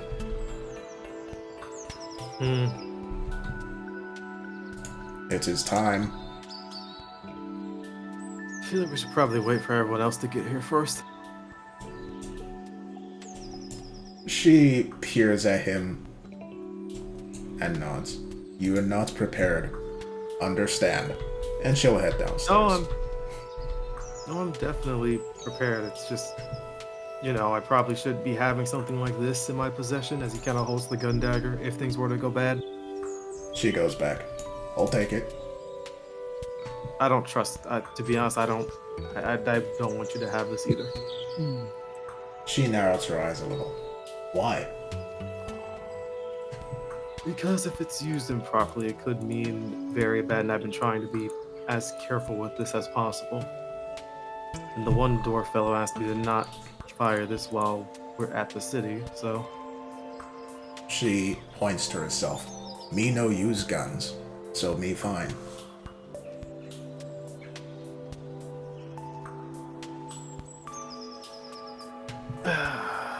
He's gonna take a deep breath and be like, "I'm sorry, I just can't." She narrows herself even more. Well, narrows her eyes. Fine. At this point, Elvie, you're beginning to wake. Oh Wait, unless Mark has more. yeah, Marco's gonna pull out a second gun and hand that one over to Beastie and give the gun dagger over to George. Gives Beastie gun. Hold on to that one. George will hold on to this one. Sorry, I missed out for a second. What happened? Beastie got gun. She's Not gonna the look gun. it over. Not the gun dagger, just a gun. Then he handed George the gun dagger.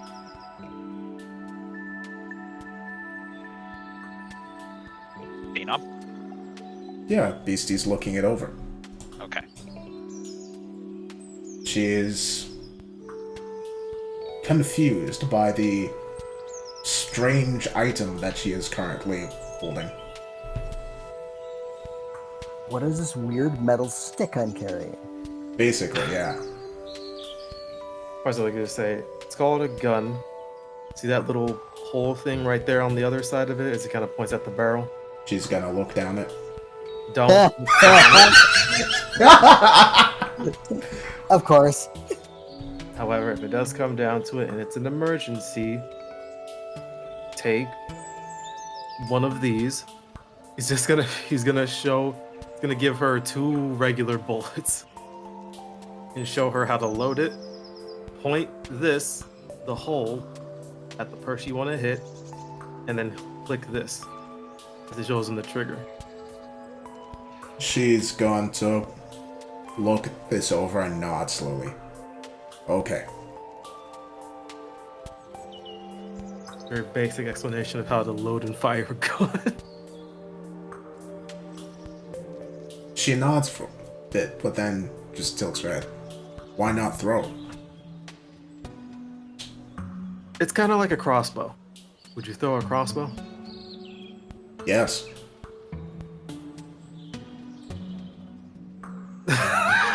Alright, so at that point, Elvie, you begin waking up. Elvie actually wakes up from a sleep this time instead of choosing to do her normal meditation, and is going to actually take some time to, get herself ready before beginning her morning prayers and bell gathering for the day. And this will take a little bit longer than usual, but after a while, she does gather what is going to be her staff, her book, and will wander out the door. All right.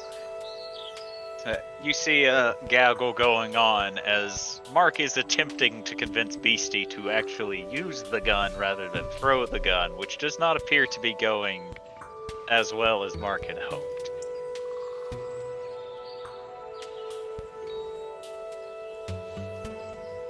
You know Mark is correct. She looks to Elvie.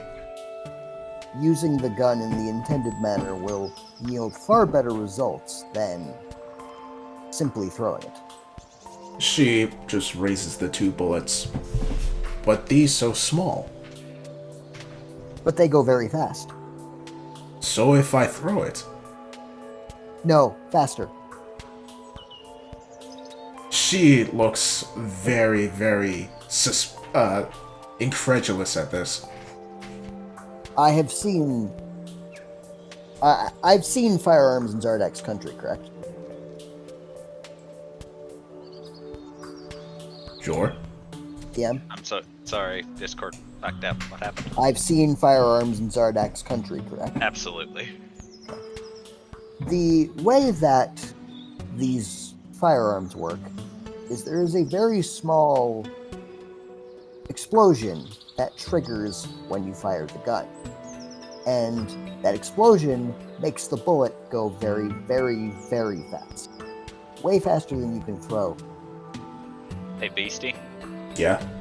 As he says this, you in fact remember that in some training sessions you have seen Zardak catch these said bullets and then throw them with devastating effect. And Ophi knows how to do it too. She, Maybe not the devastating effect, but he knows how to catch them. She just looks to the gun. Ophi, child can catch, and child can throw. That is because Ophi has, frankly, incredible reflexes. But most people cannot catch a bullet. Most people, the only way they can catch a bullet is with their forehead. Or their hand. Alright. And at this point, Adel Sarday, you wake up. Ada will sit up and look around. Hello, my lady. Hello, Hubert. I've prepared you a bath. Ah, perfect. Thank you. You're welcome. She's gonna go take a bath, while also giving Zuriel his daily life essence. Okay. After the bath, she's gonna splash some water on her face. Specific water. And she's gonna dress and head out. Thank you, Hubert. You're welcome, my lady. Oh, let's get ready then. Let's get going then. Of course. And she's gonna head out.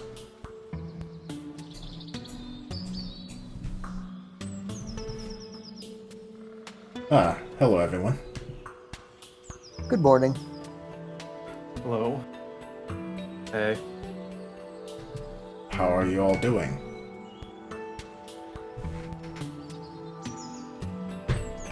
Mentally preparing as Mark kind of just takes a deep breath. You know we don't have to go through with this if you don't want to, correct? No, I want to go through with it. I'm just, there's always a concern about things going wrong. Beastie is currently tossing the empty gun up and down in the air while looking at it. And Works just to better be as safe, boomerang. And just to be safe, I've given Beastie one of my revolvers and George the gun dagger. Why? Well, worst case scenario, if I do get taken over, I wouldn't want the gun dagger to be used against you guys because it could have, with what it's done before, it could have very bad effects. Fair enough. But then, wouldn't it be better to give us all your weapons? That's the point. I'm giving each of you one of my weapons so I don't have to target, so I can only target one of you if things go bad, rather than... Watch something for a second. No, that doesn't sound right. I'm Would giving that, you each one of my weapons so that if anything's were to go bad, I don't have to just target one of you to get all my stuff back. would that not Smart. also count your rapier? That is true, as he kind of pulls out his rapier and gives that to Elvie. Okay. She How takes, a about couple, we just unload all his weapons? she takes a couple swings with it and just sort of nods. And then there's his longsword, heavy crossbow that he has. I think that's it. Yeah, that's actually it.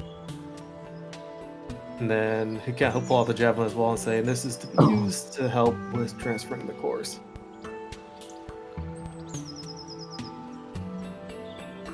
Alright. Looks like we have a plan. We should head out the town before conducting it, though. Yep. Marco, stand up. Start heading down.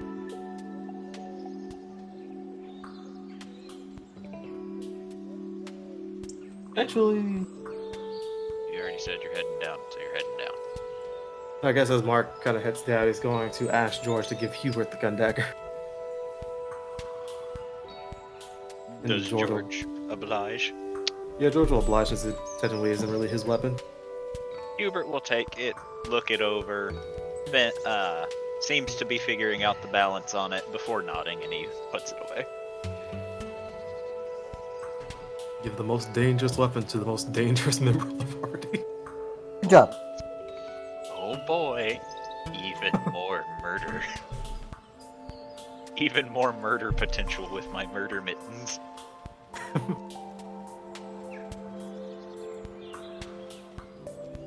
Alright. Then Mark will head up towards the door and look over to Tauntaun. We're about to go do the experiment if you want to come along. Oh boy, do I. Everyone needs to roll a perception check. Oh boy. Oh boy. Oh Here we boy. go. Here I go looking again. Where's Ophi? Why do you never bring him over? God Where's the other guy? there! damn it, Beastie.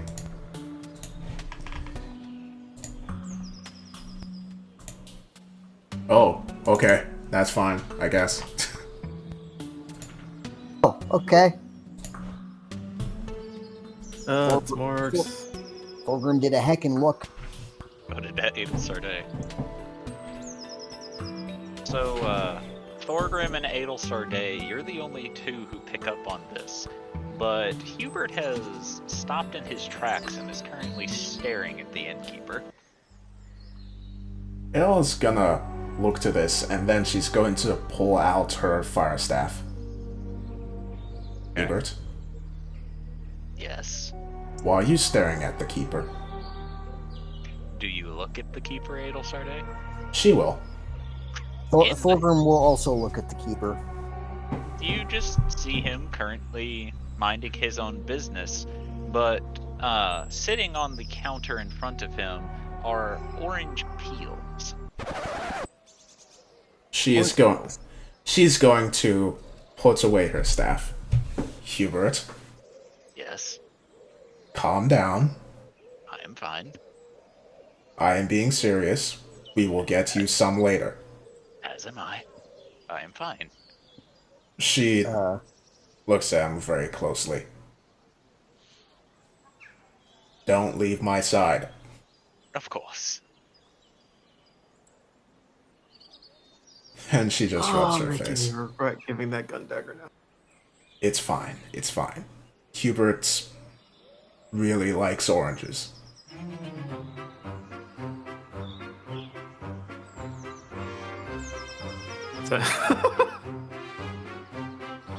I don't know what's making me laugh so much. That's why Have I- Hubert goes out.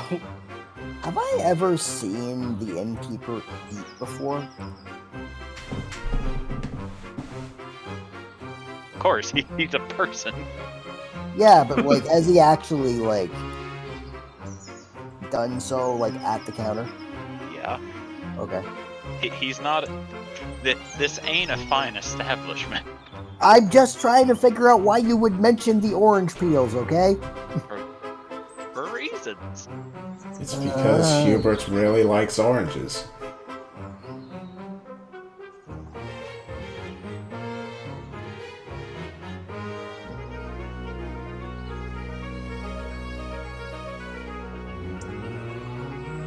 This is incredibly obvious, and we're just not getting it. I just know it. No, it is legitimately Hubert has a mild obsession with oranges and tangerines. That's so cute. Like, there's no ulterior motive, there's no hidden dark meaning. He just straight up loves oranges and tangerines. Got it. Internalizing that for later.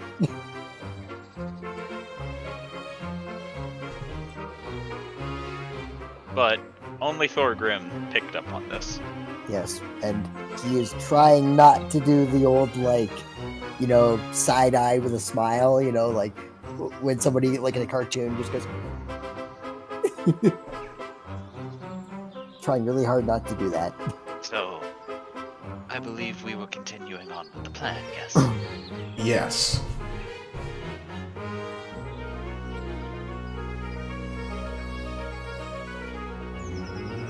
Yep. Narc's gonna keep heading towards the door. Or I guess somewhere out the city if I need to keep the tokens together.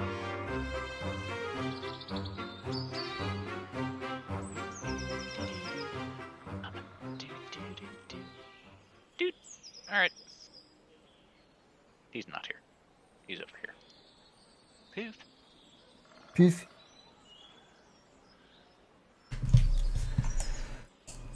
Well, while heading along, Adel is going to see if there is like a stall that sells oranges or tangerines like nearby. Roll perception.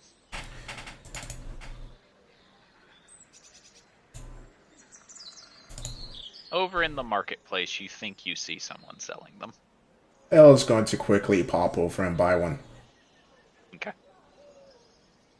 How much does it cost? They're selling them 10 for a gold. Oh, yes, she'll buy 10. Okay. Then she'll quickly follow everyone else outside while handing Hubert one. Hubert will take it before removing his gloves and begins to peel it. Nom nom nom nom nom. Also, Mark, you're the one leading the way on this, so where are you taking everybody? Yeah, he's taking him to I guess somewhat out, not really into the forest, but just trying to find an open field. Okay, so take. You have plenty of area to choose from. Yep. It's kind of out over in this direction, a little bit away from the city. Okay.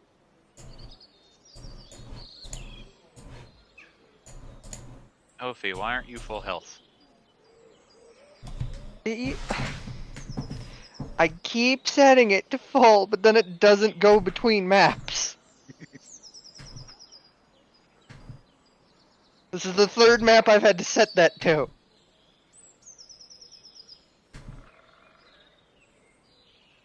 Right. And now you're not moving your characters to everyone else. I'm Pay not the only attention. one.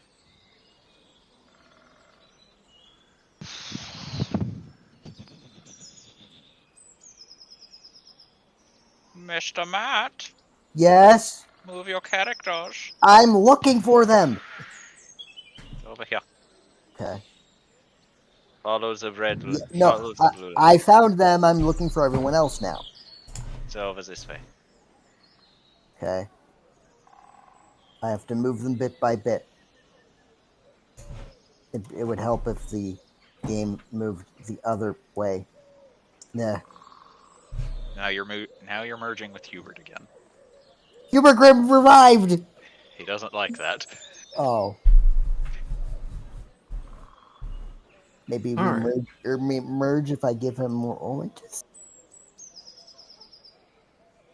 All right. So once they get to a open field area, a ways away from the town, Mark is going to While expose his. heading along, Beastie is just keeping an eye out for the metal elephant golem. Okay, roll perception.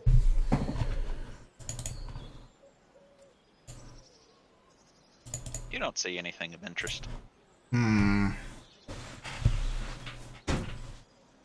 Alright. She's gonna focus back on Mark. Yep. Mark's going to stand up, open up his core, and it's going to hand anyone who wants to take it the lightning javelin to shoot at him. Not yet, says Beastie, and she cracks her knuckles again.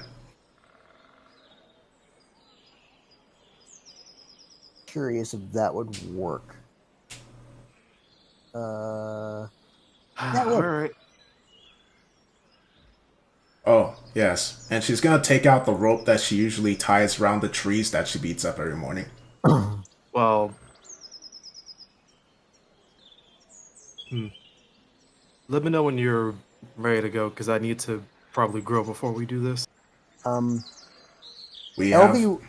Elvie will take the javelin and will pass Thorgrim the rapier if George wants to give it up for now.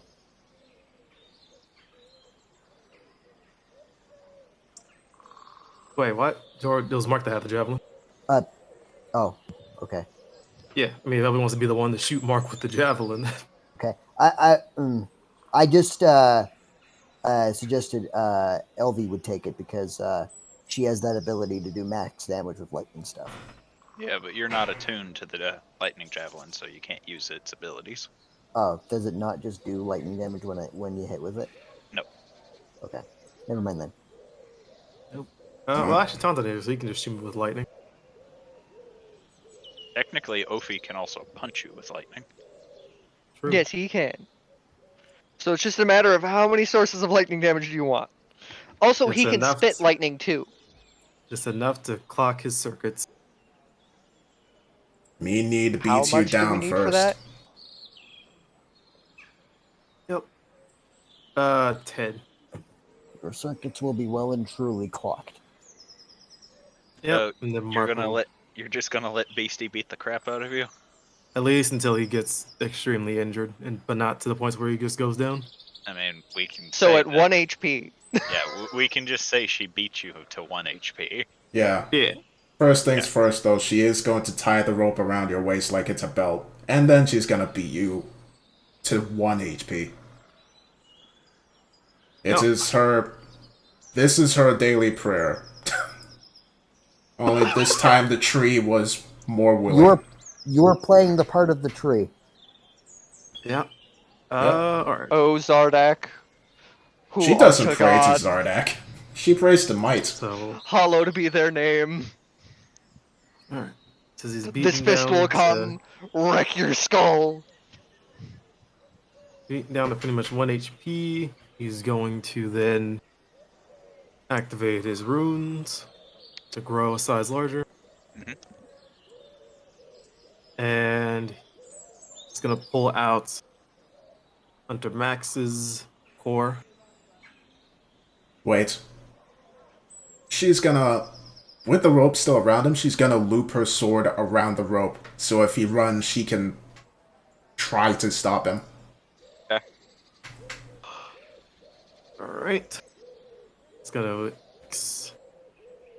to pretty much open up his core.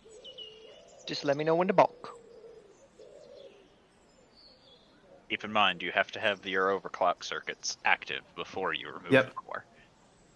Yep. He's going to tell them to do it with the lightning damage. Does that hit? Yes. You don't have to roll to hit. He's letting Oh, you okay. hit him. Enjoy 12 lightning. I don't If know why anything- Eldritch Claw is still on. If anything, this would technically be a critical because he's allowing you to hit him. Oh, okay. Yep. It's just enough. So he's even going. at base damage, it would have dealt enough. Yep. Because 8 plus 5 is more than 10. Yep. So he's going Plus to the 1 of magic. overclock his circuits, take out the fighter core, and quickly put in the Hunter Max's core. Okay, roll a con save. Boy.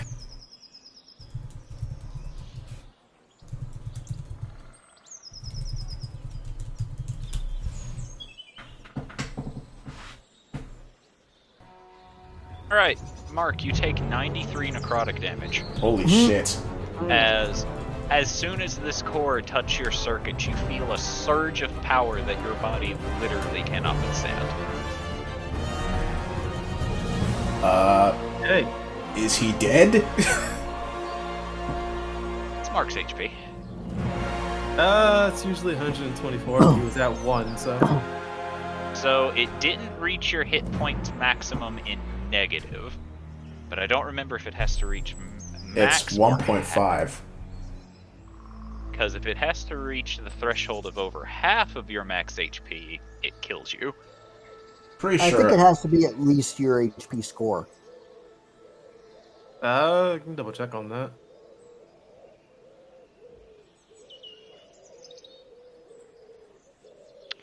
Page 75, it says? Blah, blah, blah, blah, blah. Massive damage can kill you instantly. When damage reduces you to 0 and there's damage remaining, you die if the remaining Equals or exceeds exceeds your your... hit point maximum. Alright, so Yeah. Mark is just KO'd. Yep. Well then. As he hits the ground. And Like a sack of bricks. Bag of hammers.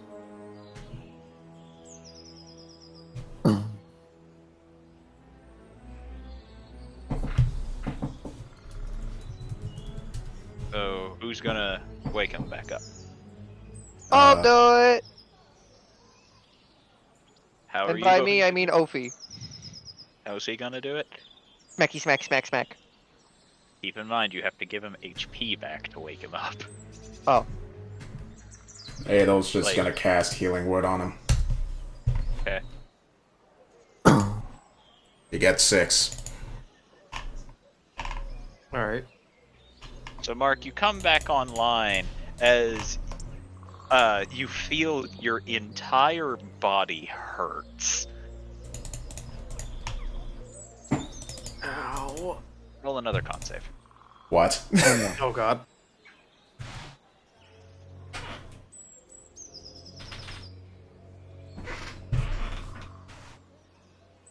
Okay, you're fine. That's better. And as you're laying there about to power off again, since you do not technically have a core in you, Hubert will slide your core back into you. Hmm. And your overclock circuits will wear off as you suffer a point of exhaustion for it. Adol just sighs and shakes her head. I told you this was a bad idea. Well, it's not necessarily a bad one. Nothing ill came of it, save... Wait, was Hubert... Oh, I just had a... God damn it, I should have remembered that. If he was enraged within Hubert's aura, then he probably would have made the save, but... In any case, we know now that at the way that you are currently, you cannot withstand the power of this core. That was unfortunate and yet somewhat underwhelming. Beastie's going to untie the rope from Mark. You need... I really want to do something now. She said it was underwhelming. You need... Oh yeah, bitch! Shoves it back in. Yeah, that's exactly what he was gonna do. What do you mean underwhelming? You need I'll to show train you Metal Man. underwhelming when it kills me. You know, it would probably kill you, because... Oh wait, no. Well, you never know. Who knows how much dice Jordan's rolling in the background over there. For all we know, that could have been minimum damage. Beastie is going to then look to the big core and lift it.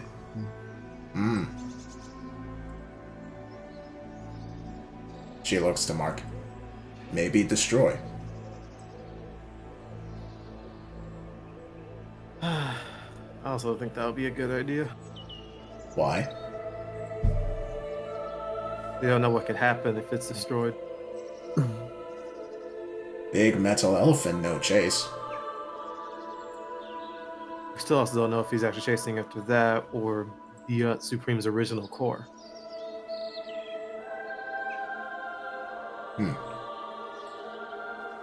She'll keep the core under her arm, like holding it like a big basketball.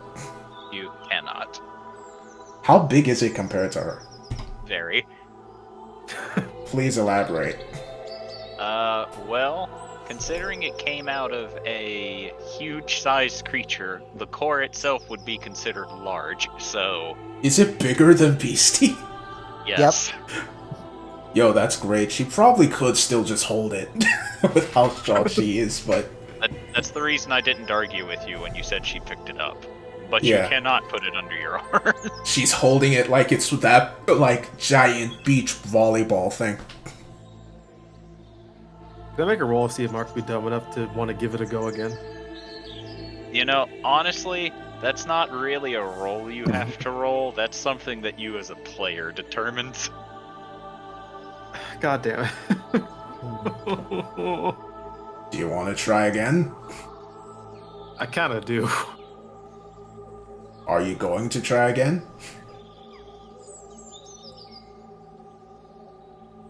Alright, let's... He's gonna, like, shake his head for a little bit. Let's try something different this time.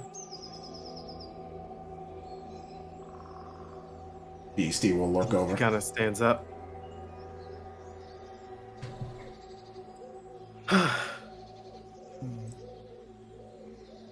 Alright. So that thing does have a lot of power. The initial surge was a lot. But I think if I wasn't beaten down to a pulp, I could probably withstand it. Alright, before that, Elvie, you'll need to roll an Arcana and a Religion check. Religion? Excellent. I would help if I was on the right character sheet.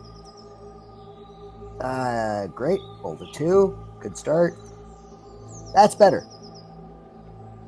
Alright, so you look it over and you're not really able to determine how it works, but as you're looking into this, you're staring and you see the energy swirling within it, and almost as if guidance from the god you worship eases it into your mind, you are staring at the soul of a god within this core.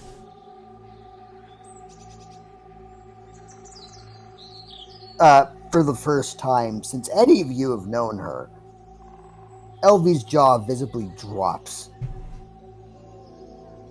Elf? Do you realize what this is? It's Hunter Max's core, why? Beyond that, do you know what this is? If I remember correctly, it has the soul of a powerful being in it, does it not? It is the soul of a powerful being. A god. Huh, neat. Oh, right. Wait, hold on. I know Supreme mentioned this before, but I don't remember if he mentioned it in front of Adel. I guess he has. Yeah, Adel will nod. Yeah, it's the god of war. What? Yes, in order to test his abilities, when he left Tempest, he ended up coming across the god of war and killed him. Then took his soul, put it in that. I'm not aware of any of this, am I? I don't think so. Okay. This is...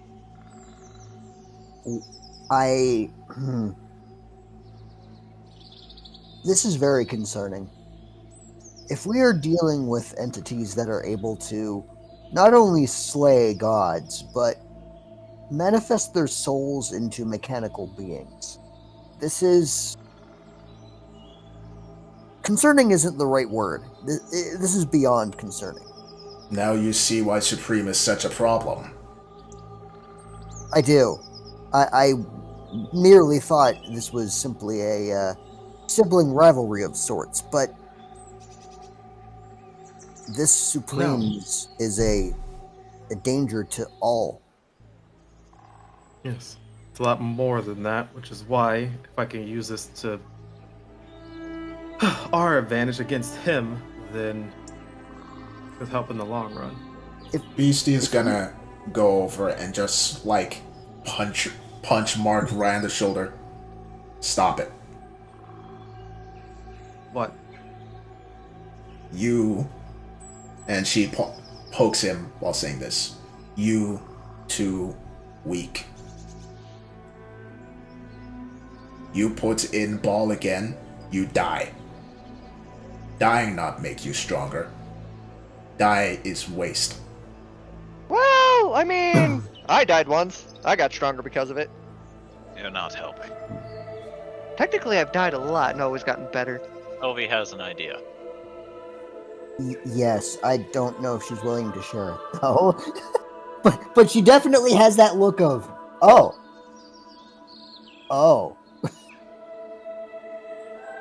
Beastie, meanwhile, will just look to Core. This thing have soul of God in it? This thing basically is a soul of a god in a box. Then destroy it. You act as if it's easy to just destroy a god, I or the soul of one for that matter. have an even worse idea. Yes, Elf? Are we... Do I happen to know if it's able... if we were to take, like, the soul of a god like this, like a really large, massive energy source, and split it into smaller pieces? Roll an Arcana? Of course, without obliterating everything, obviously. I'm trying to avoid that. Roll an Arcana? Eh. You are not familiar with anything like this. Ugh. Wait, does I thought, does anyone in the party know if Charlie? Does people in the party know that Charlie has a soul of a god or no? No. Yes, he Oh. literally mentioned it as soon as you all met. Oh, yeah. Because Charlie went around mentioning that all the fucking time. Like literally the current party was like, "How are you so strong?" And Charlie was like, "Oh, I have a soul of a god in me." And like no explanation, no nothing, just said it as if this was perfectly normal. Well, I just have a soul of a god in me, guys. It's fine. Adel, meanwhile, is just going to shake her head. There is a life in that thing. We can't just destroy it or mess around with it. It is akin to messing around with someone who is brain dead. That is not ethical. The best thing to do would be to give it back to your father, Mark. He might be able to make a new body for him.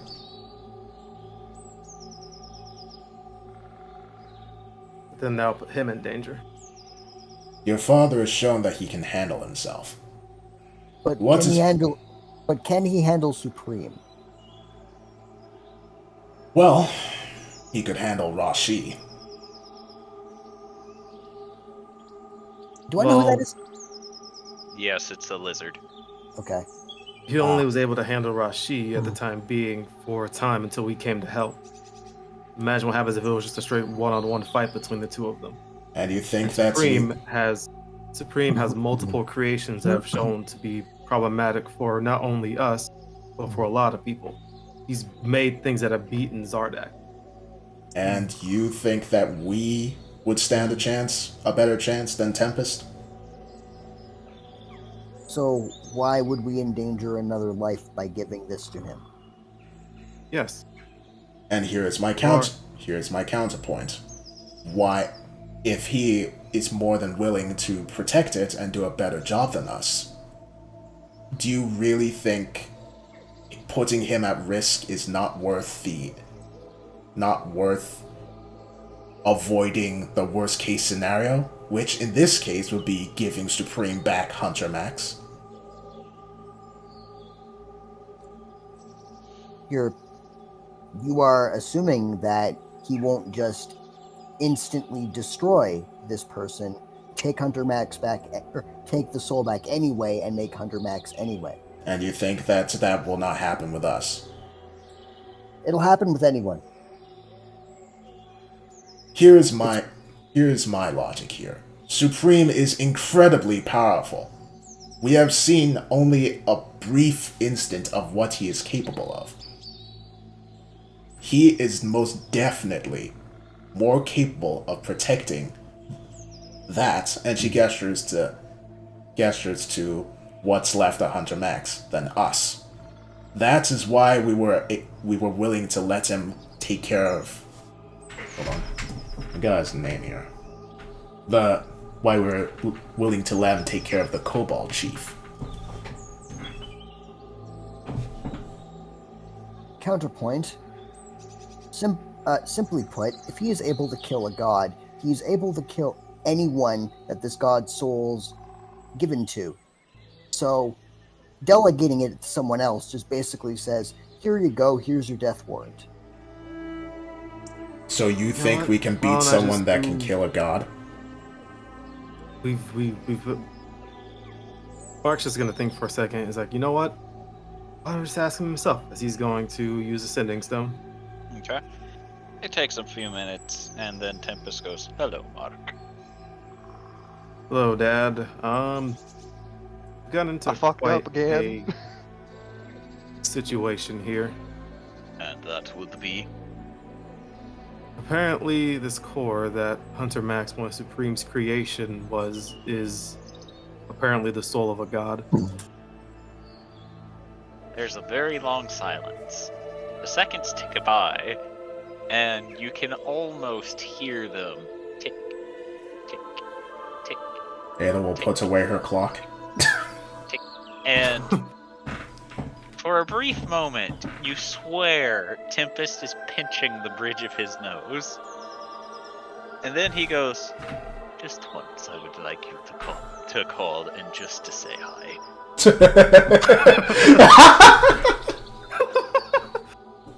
I'm sorry. Well, I'll be damned. He actually wants to talk to his son.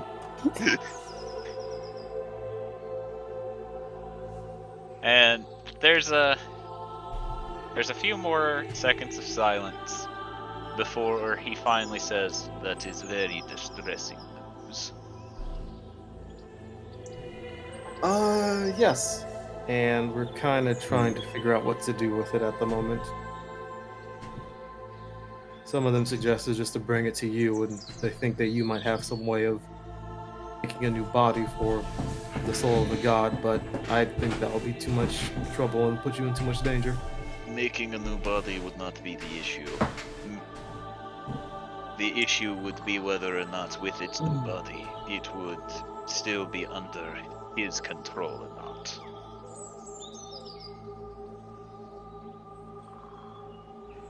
What about if it was someone's body who already is under someone else's control? Or Marco, has their own... Are you suggesting that you get infused with this core?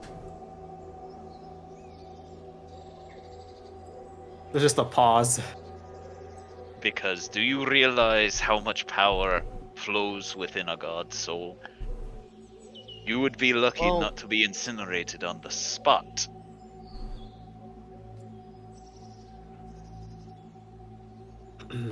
Definitely not going to mention how he already did it. Flashback to the immense pain. So that's what that was.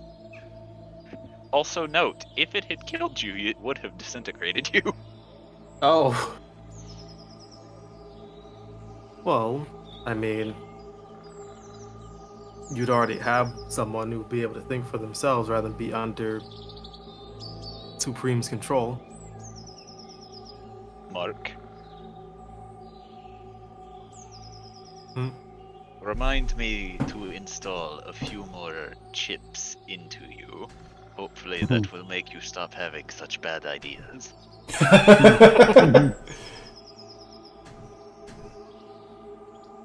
Okay. In any case, I will take the core from you if that is what you wish. I am not sure what I would do with it, but...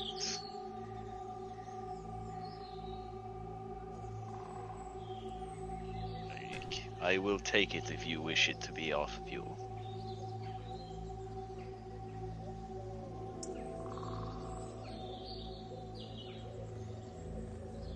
Okay. I'll think about it. You will have to come back to the village, though.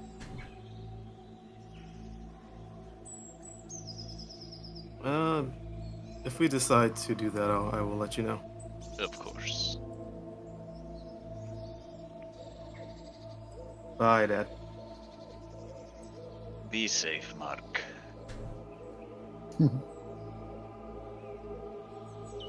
Guess I'll hang up the call. Do you realize how dangerous and stupid that would be? Meanwhile, Mark, I have a small inkling. Ale's going to look over to Mark. So what did he say?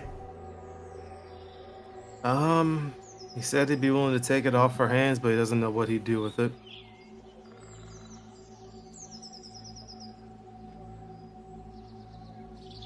We'd have to head all the way back to the village, though.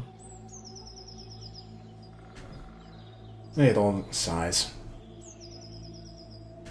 That would be difficult, but we can do it. One problem at a time, my lady. Yes, we still have to find Jubilee and deal with that being while we're doing so. And deal with the drow who are attacking you. Yes. So we can't really leave yet. We can focus on that first. Beastie, meanwhile, look to the big core. Because, where have we been keeping this thing? It's huge! It's been in Mark's inventory. Well, Beastie's gonna keep it in hers for now. She... While you can, my lore reason as to why Mark's been doing it is he's basically been wearing it as a backpack. Yep. You will not be able to do that. Well, shit. Well, Beastie's gonna put it down. Metal Man can't have this. And she knocks on it. Mark's just gonna look like somewhat offended. Why? She just points at him while he looks like he just got zapped to shit by godly energy. Look in mirror, Metal Man. You won't go through that again. Yeah, I'm not gonna go through it again. Do you want to go through that again? Yeah. Yeah, it was fun. I'm not gonna go do it again, so you don't have to worry about it. He's actually not lying. She narrows her eyes slightly. To be fair, Hubert says, holding a slice of his orange in between his finger and thumb, it's not really your choice to make. We gave it to Mark for safekeeping, so it is his. She narrows her eyes more.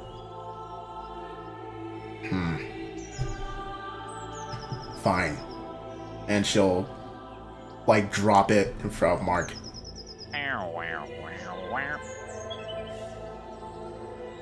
He'll kind of pick it up. However, I wonder if... No. I'm actually having... George's not having an idea now about it. Yeah, I'm not gonna put in, however. Well, I'm not gonna put it in. Adelsoday, cast bless on me. Honestly, if they were gonna let him go through it again, that's what he's gonna ask. But the thought was that, or George is thinking for a second, if this is the soul of a god, isn't there some type of spell or something that could allow you to talk to it? Well, if it were dead, commune with dead would work. But the soul is not dead. It's Hunter Maxwell now. Hunter Max, not Hunter, Maxwell. It's Hunter Max now. I believe the being that used to be a god either had his memories adapted, his personality adapted, or he just doesn't exist anymore.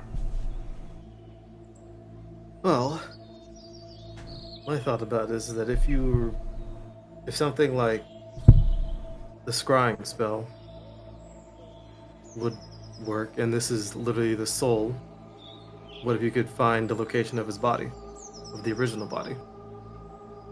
What would we do with the body? I mean, body could be strong enough to hold the soul.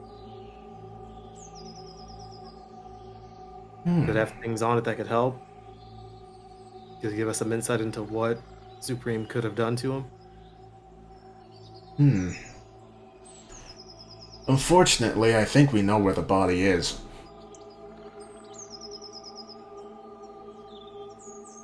From what you've described with the process Supreme uses to make these, and she points to the core, it's most likely in Supreme's fortress.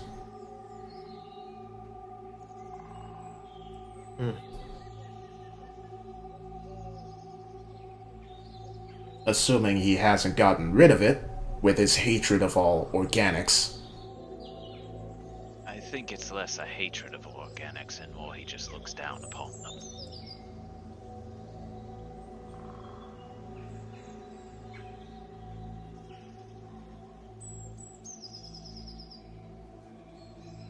Either way, I doubt he would have much use with the body, but when we eventually get there, we can look around for it.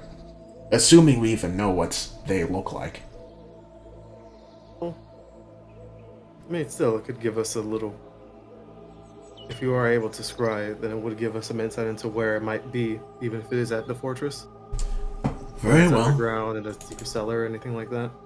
I doubt we'll find anything of use, but I'll try it. She'll pause. Actually, I can't. I can't. I don't know anything about the God of War. You all prattle on too long. What? Huh? Huh? The core is talking to you. What? The hell? Mark's just gonna look at the... You can talk still. Of course. You think being reduced to this state would remove my capabilities? You know, I didn't think about that. Well, now my idea is out the window. I would feel bad. How long have you been able to talk like this still? The entire time, but I had to look inward upon self-reflection for my horrendous loss at your hands. Oh, God. Flashback to the fight where all of you almost lost. And he considers that a horrendous loss. That says something about him. Granted, we are the only people that have ever defeated him aside from Supreme. And dealt damage. Supreme never dealt damage? Oh, wait, no, and dealt damage, okay. So wait, are you technically still that god, or are you just all Hunter Max now? What do you mean? Do you not know who you were before you were Hunter Max? I am the best hunter ever created. Created? Hmm. What do you mean created? What do you mean? As in artificially, or? Yes, he was a robot. I don't know what 4 of the words you just said mean.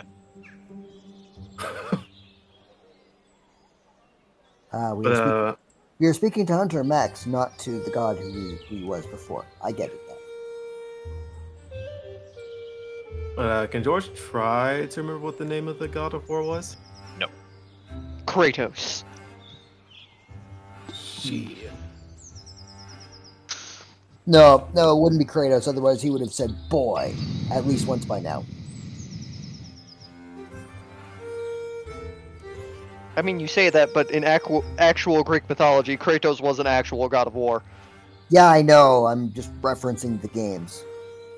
Yeah, I was as well, because I like that little tidbit. Boy. Now, are you going to continue prattling or may I get back to my meditation? How is your meditation going? Ah, I'm so happy you asked. It was going splendid until you all started talking very loudly. We I apologize. I shall lower my volume. I will do no such thing. weren't exactly sure what to do with you. You could put me back in my body and we could have another fight. No, thank you. No. We already gave your body away anyways. That's a shame. We'll get you a better one. Beastie's gonna beat on her adamantine half plate. This is your body now, big metal man. Good, put me in it. She's going to take off the breastplate and then just place it on the orb. Ah, much better. He actually seems very content with this.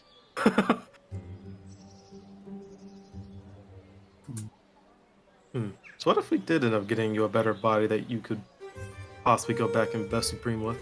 Then I could fight you and prove that I am better. Well, I tried. It's Mark talking. Beastie will just look him over. You need earn rematch.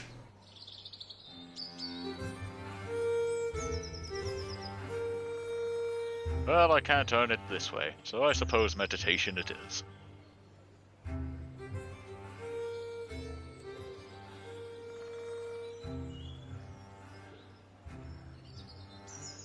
When you get body back, she pokes the orb. You earn rematch.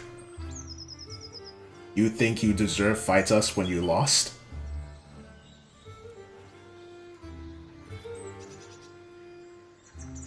Deserve? Huh, I would just pick the fight. And then Prove that your win was truly just a fluke. and then we beat ourselves and you lose again. Oh, that would be an amazing fight. If I could fight myself, truly the best fight of my life. Or we can get you a body that can beat the other dude. Other dude. Supreme. Yeah, that's the one. I forgot his name. He's not very Oh! important to me. Supreme. The creator.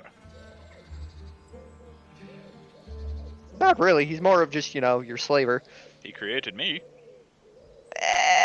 He enslaved your soul. And the other hunters. Sorry, what did you The say? what? The other hunters. The fucking what?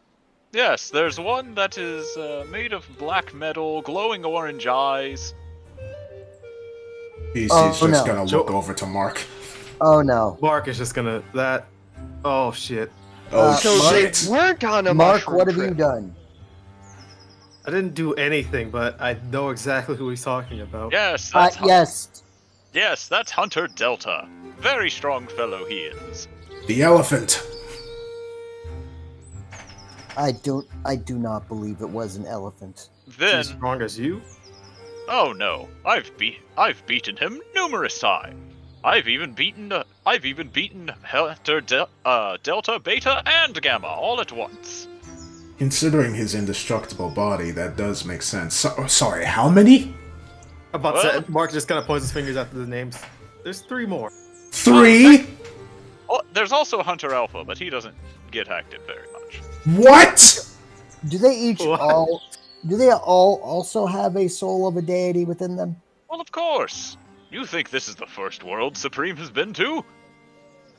Thorgrim's gonna go to the nearest rock and just bash his head against it repeatedly. Oh god, it's just like the That rock fucking is priest this of wall. Pentagon. He's gonna walk right to the wall and start banging his head against it repeatedly. The wall punches back. Yeah, the wall is secretly a mimic.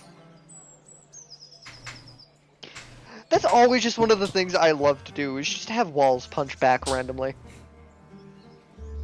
Which reminds me, I have a one-shot idea. Will shut her eyes and just take a seat over here. And she's going to start mumbling prime numbers to herself. She is not doing okay. I suddenly rescind my previous words. I want to dissect his soul again. Neat. Okay. I'll help. I don't know Hunter. how. I don't know not- how yet. It's not Hunter Max's fault this is happening. Yes, but he relayed the information, so he's Why is it also. always fucking Mark's ideas that brings them information on more boss fights? Oh my god! Stop throwing boss fights at us, please. Stop making me throw bosses at you. What We do you don't mean make making do you? this shit.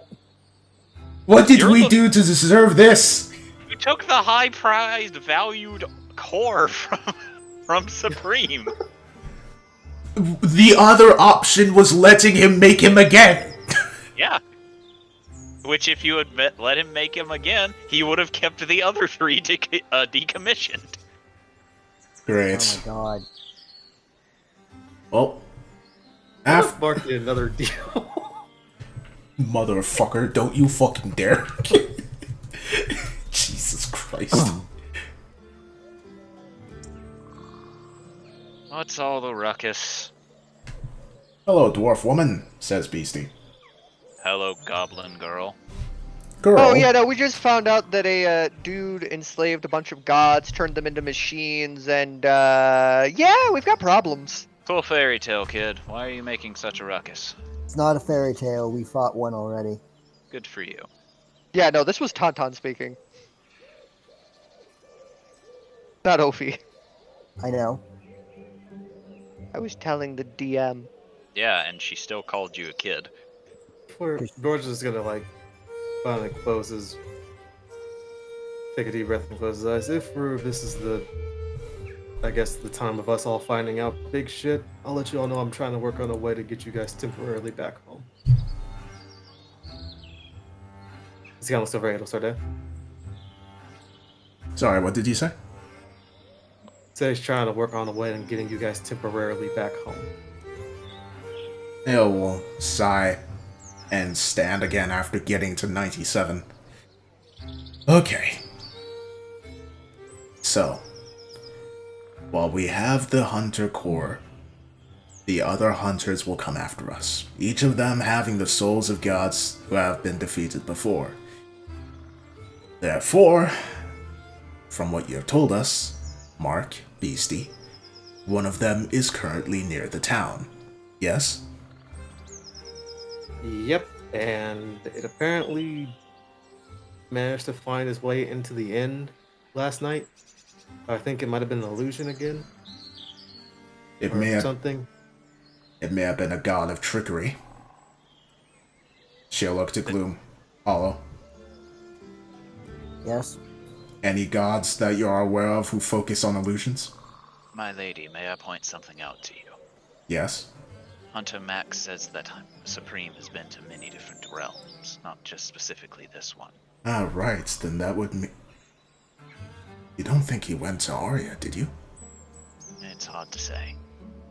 Should I roll a religion check anyway? Sure. Okay. While he Eh. rolls in a religion check, Adel Sarday, roll a perception check. What the fuck?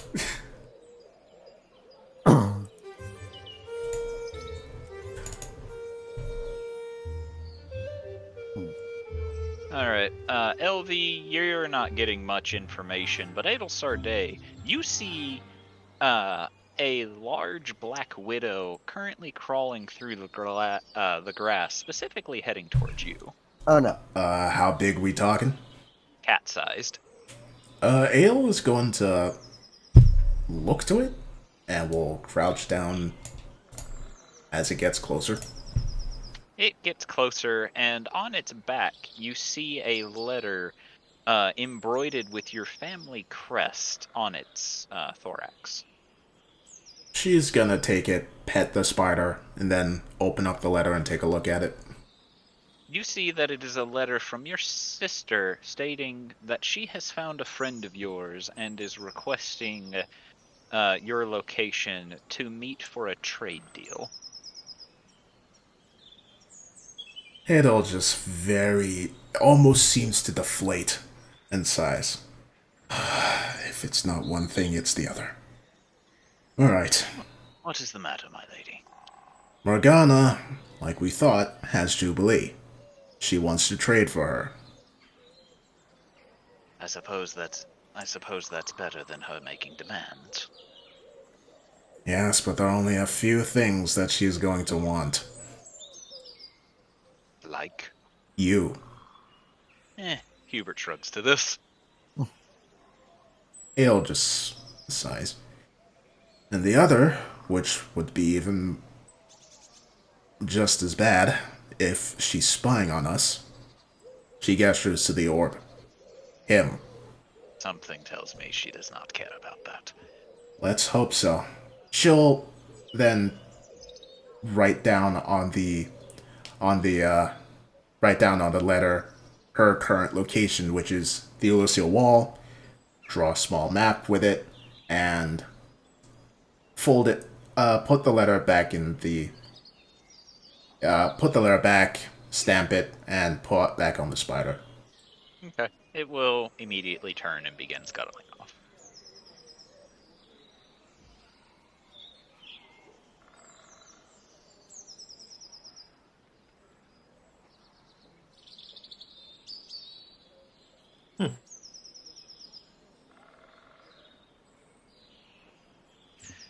By the way, have any of you seen the duo I sent out to go collect herbs?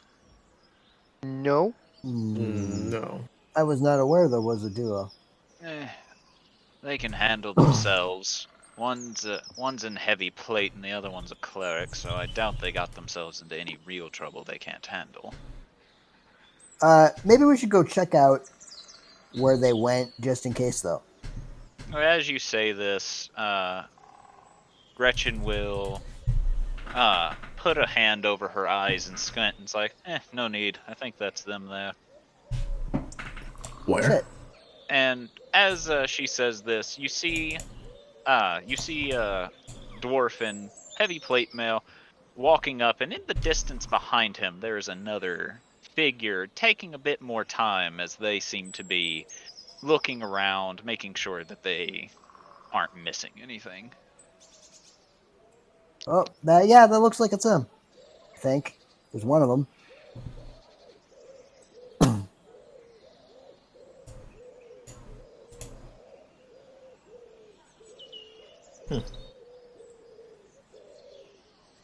LV will stand at attention while Thorgrim waves and just hails the dwarves over.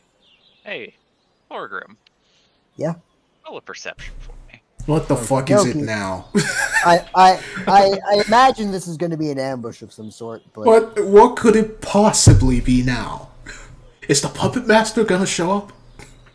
probably. Orgrim, as you're waving, you begin to notice that the person approaching has very long red hair and a green cloak with blue half-plate armor. Okay. She is very familiar to you. She's bigger than normal, isn't she? What? What? What?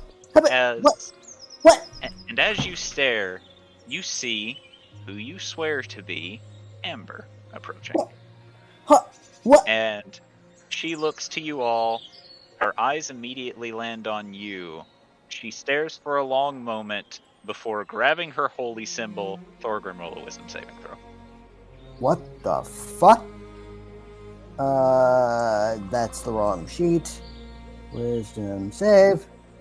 And at 1, great. All of you will then see chains of light sprout out of the ground, wrapping around Thorgrim and pinning him in place as he falls subject to hold person. before she grabs I imagine her, against the castle wall. She's like, as she grabs her maul and says, "I'm not falling for one of that damn puppeteer's dirty tricks ever again," as she begins approaching Thorgrim with intent to crush his skull. Amber, Called it! calm down. Amber, honey, it's me. You can't talk. Oh, I thought it was just I was stuck. Nope, you are paralyzed. Oh. Patterson, go stop that. Hello, I am, and as he tries to get near her, she pulls one hand towards Patterson. Patterson stops and immediately starts running in the opposite direction. Oh, yeah, cleric stuff. All right, Hard plan to B. approach.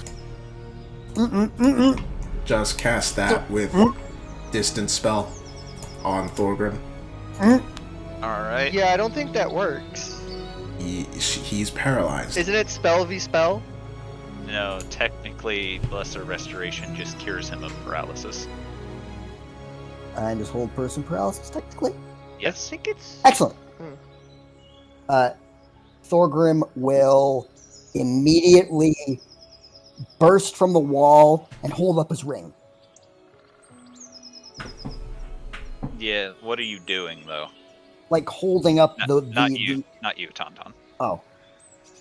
Are you You talking to mean me? telekinesis? It was Yeah. meant to just, pick her up and move her away from Thorgrim, Okay, you'll so have that way to the roll, dwarf doesn't get you'll have murdered. to roll a strength check compared. No, it's an intelligence check. It's telekinesis. Whatever. Point is, roll whatever you need to roll.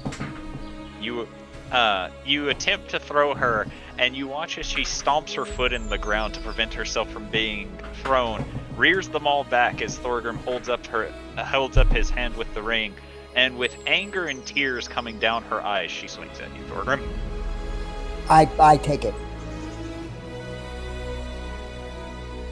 Okay. I am not even resisting. Okay. So you're going to take 9 points of bludgeoning damage and roll a strength saving throw. Okay. Strength. Those were crappy rolls. As you are knocked backwards from the impact of the weapon. Honey, it's me! How many people just don't seem to understand the concept of parallel dimension?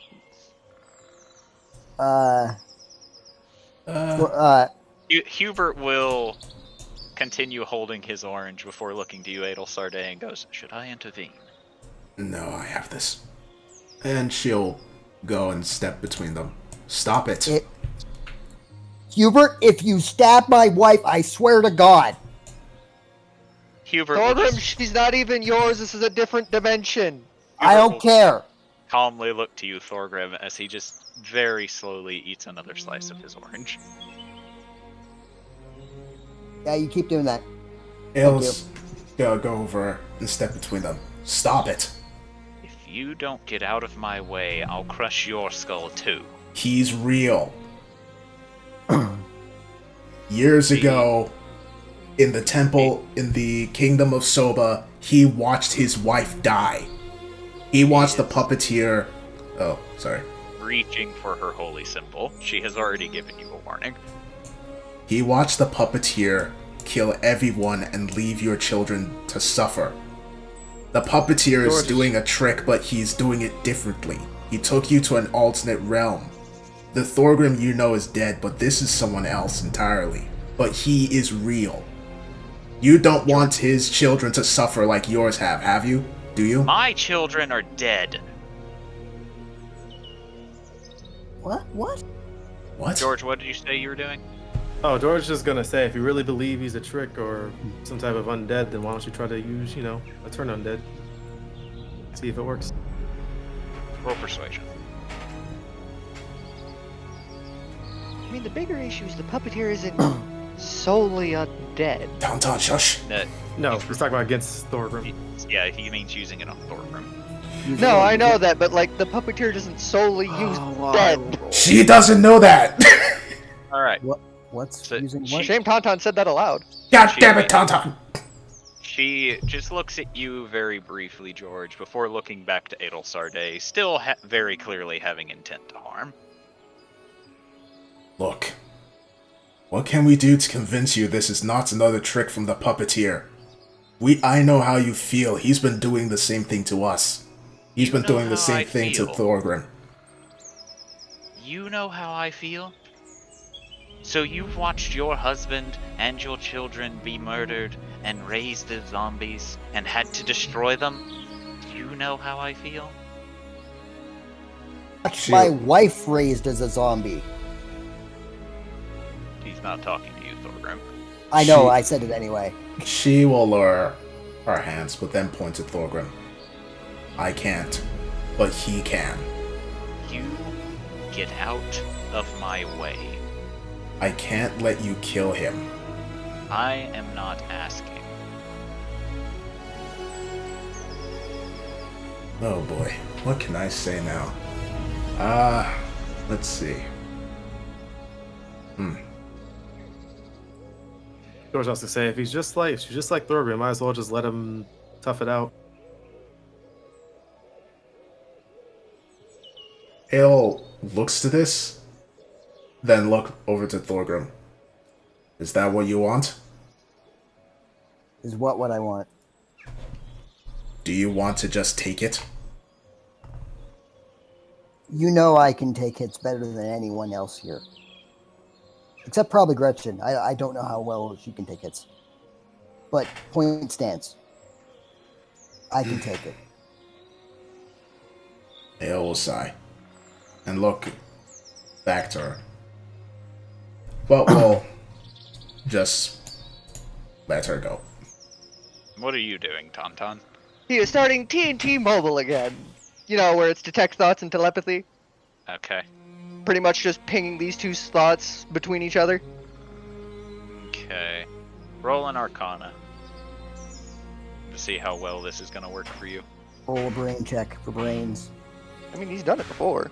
I know, Brains. but given the situation that's going on, everyone's in a high state of distress, so they may not be essentially hearing what they need to hear. Do you catch my drift? Fair enough. 18. Okay. And he So- ain't digging in, it's just surface shit. Yeah, so since it was very recently mentioned, it is on the surface of her mind. Thorgrim, you do in fact see what she said happened in the same Colosseum bout that you were in, where everyone died. The puppeteer actually appeared, killing only you in the ring, animating your body, at which point your undead form went on a killing spree. Okay, so like the memories that I had, but in reverse. Pretty much. And Tauntaun's seen those memories too, so he can transmit those. And whenever your undead version of yourself got to the children, he killed them, and the puppeteer animated them, at which point Amber had to kill. Okay, so she had to kill both me and the kids. Yes. So she had it worse. Okay, I mean- so is there a way that I can transmit my thoughts back to her? Technically, that's what Tauntaun's doing. Yeah, I it's would- TNT Mobile. I am recounting my end of the tale then, where I had to slay her. Okay. Tauntaun, you need to roll a persuasion check. Oh, Can I right. can I assist with my magical brain thoughts? Sure, you'll give him advantage. Cool. Then 22. Okay.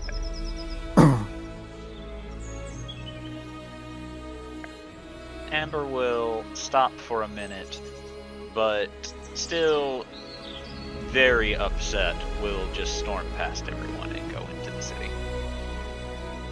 And that is how you de-escalate a situation. It'll. And Thorgrim, don't you dare go running after her just yet. Give her time to process. Yeah. I just wish I had time to tell her where I was staying or something. Dude, Is I it- think there's like only one in here. Great. That narrows it down, I guess. Not to mention, where the fuck else are you gonna find a 6'9" twink like me? Fair. You are tall. Massively so. And Thorgrim is just dejected at this point. This was the happiest moment of his life, but it very quickly is not now. Dwarf. Yeah, Goblin? She's just gonna grab him by the collar and start leading him along. What the hey, what? I can walk, you know? Ugh. What the fuck? Ow, ow. It's my beard. Yeah, she is avoiding the inn. She's looking for some place that just sells... I was about to say drugs. I meant... Tauntaun does. Gonna take me to a dealer? Yo, I know this guy that sells the good stuff will make you feel alright. Nah, he's gonna take him to a bar that is not the inn. Gonna take him to Dr. Feelgood? Amber did not go to the inn, and the inn is the only place that has a bar. Oh, then she's taking him to the bar. Okay. Right, well, that happened. Damn! I really gotta stop collecting people's trauma. It'll just pinches the bridge of her nose again. The puppeteer. God damn him. I mean, the fact that you think anyone in that cult would be of any kind of nice. Gretchen, have you heard of someone called the puppeteer? Oh, yeah. Do you know where he is? Or have any I know. idea? I know I broke him the last time he came here. When was that? A few months ago. Yeah, the Before biggest we shame were is he doesn't here know or how to after? stay dead yet. Before we were here or after we left? Before. Great. Every time we hear about him, it's a goddamn simulacrum. Yeah. Do you really think a cult leader's gonna be walking around with his body? Considering he's a lich, yes, actually. Yeah, So I mean, yeah, that's not fair only enough. would we need to find him, we'd need to find his phylactery.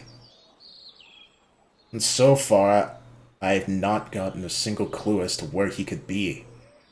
Realm between realms? I'm also not fairly certain he has a phylactery, my lady. Well, you're more knowledgeable about liches than me, so I'll leave that to you. It's less knowledgeable about liches and more knowledgeable about the type of lich he may be. Which is? Yep. He may be a pact lich. Oh, It's sort of that... what would happen if this one, he says, pointing to George, made a deal with his patron, in this case Azazel, to give him essentially everlasting life. Instead, she'd turn him undead, and anytime he died, she'd just simply recreate him. So, guess we're gonna kill a god? I'd rather Sort of god? not. Pseudo-god? Killing him won't solve anything since he'll come back at another time in another realm. Technically Not speaking, him! The Technically- person he gets power from. technically speaking, we don't even have to go that far. We just have to make him fall from grace of his patron. Oh. Essentially, if we make him fail enough times, his patron may get tired of him and simply refuse to recreate him. Which is difficult to do. We don't even know what his plans are aside from recruitments, and from what we've heard, he hasn't done a very good job. He hasn't been able to recruit Gretchen, Zardak. The Rifter was the one that was dealing with Haven. Heaven knows what he did with the pirates. You really think that you can hire pirates as a group? Well, what if it's the same objective that the other person has with the amulets? I completely even forgot about the amulets. Ugh. Or Yeah, are we they have trying to way just- too much on our plate. We gotta start clearing this shit. I've been With drunk.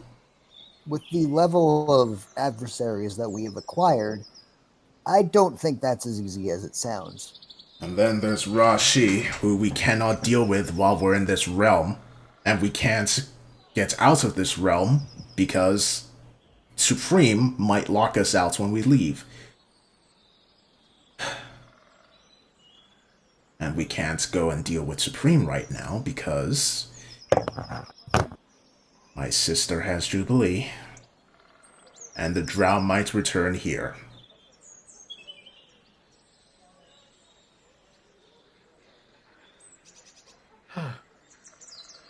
Ael's just gonna take a seat again.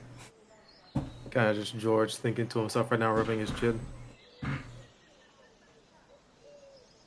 Yes? If your sister's on her way here after you did whatever that was, then perhaps you should just take a long rest and simply come tomorrow or the day after that. We simply write down and discuss what all we have to deal with in one. Look at what we can handle now and go from there.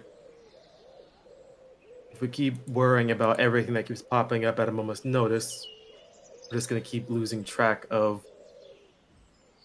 the amount of shit that we already have to do in the first place. So, to put it simply, I think we just need to simply make as weird as this is going to sound, a to-do list and just follow that no matter what. Not only would that be a good idea, considering the fact that we aren't entirely sure what Rashi's plans are, we could try to pit him against some of our enemies as well. Yeah, we could probably Exactly. pit him against the puppeteer, because that guy wants to destroy the world, and Rashi, I think, wants to take it over to some extent. We could also try to find a way to pit Rashi against Supreme as well. If nothing else, it would slow him down. There's also the fact that Rashi would be on Supreme's hit list. This is all things we can discuss. We've had a nice The long amount of rest things we could throw after Rashi at. taking in all this information.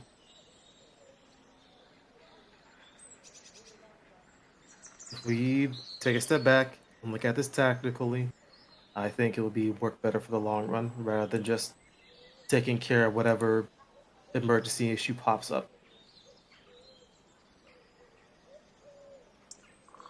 I think that is a will good nod. idea. Idle will nod. But she then just remains sitting and lowers her head. Yes, Hubert I will, think that's will wise. gently pat your head and rub it.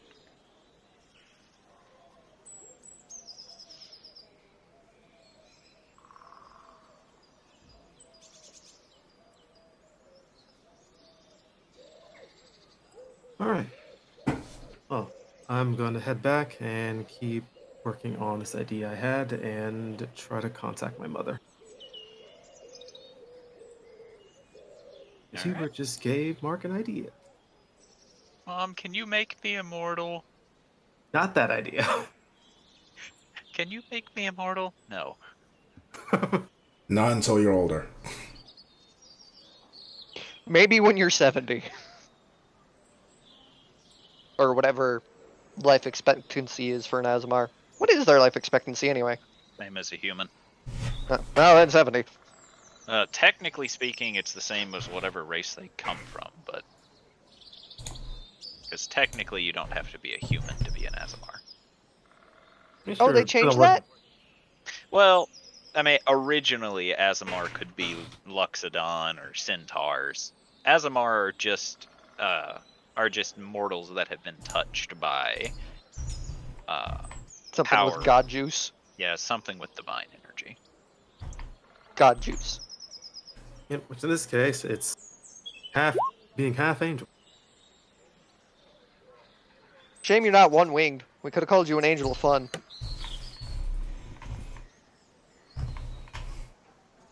Eh.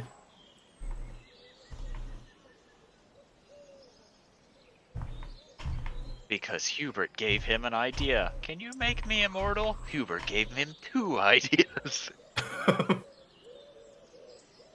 Alright. So, does anybody want to do anything before we call it quits here? I mean, Go back yes, to the but it bar. would take a very, very long time, and I don't think we're ready for that yet. No, we are not. Nah, case, that's an back- your emotional support goblin is forcing you to be an alcoholic for now. In Yeah, that case, great. everyone back to the bar. Oh no, Adel's staying outside. She needs time to decompress. Going back she- inside is not helping her. No, she isn't. Hubert's taking her to their room. She can decompress and she can decompress In his her loving room. arms. Because if the golem is still around, it is not safe outside. Mark did not leave the core outside, did he? No. Of course Thank God. Because it is something Jordan would do that if you did not say... You just always assume, unless I say otherwise, Mark is always going to have that core on him. I have tried that. I have tried that with other things, and Jordan said no. So it would not surprise me. Oh, I wouldn't do that. Yes, you fucking would. Yes, Mark took the core back with them when they all headed back. Thank you. I bet you frickin' would just have one of the hunters just walk on up and take it because we forgot it outside, wouldn't you? Oh, don't mind if I do. Beep boop. What? Clink, clink, clink, clink. Oh, I would never. Uh-huh. Like you did when somehow Squib fell off the goddamn ship. Look, it's not my fault you guys didn't notice his token wasn't there. I thought that was an accident. Roll 342 of D&D, never assume the DM made an accident. Motherfucker. Never trust the DM and don't assume he makes an accident. What is this campaign?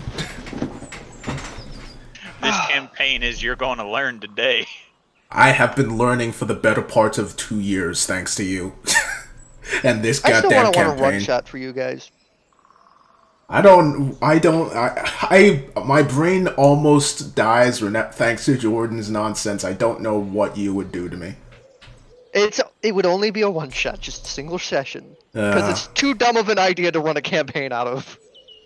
A single The session. idea is everything is a mimic. A single session is enough to give me both a stroke and an aneurysm. A The idea is strandurism, as simply they call everything it. is a A mimic. strokerism.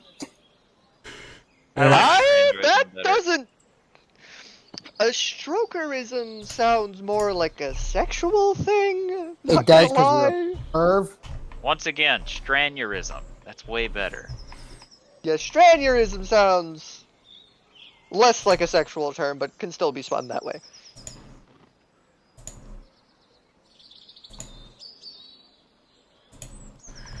Well, Beastie has currently forced Thorgrim to take a seat at the bar and drink something.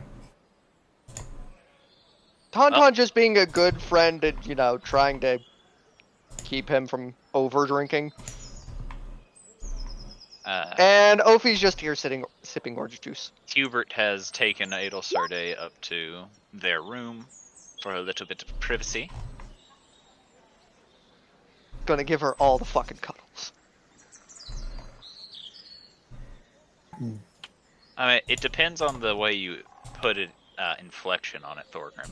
Because if you just said turkey sandwich, it would be fine. But if you said turkey sandwich, Jordan! what? You made me blush, god damn it. See, that's how you There's also the way to make it anything is sexual racist, if it's just- said that way. All he said was Also- turkey sandwich. Why am I blushing? Because you want a turkey sandwich. Shut the fuck up. Because you want my turkey sandwich. Shut up! You want to go gobble gobble all over that meat. Stop it. If you enjoyed the video, like, comment, and subscribe. Hope you stick around to see more of what I make. Be seeing ya.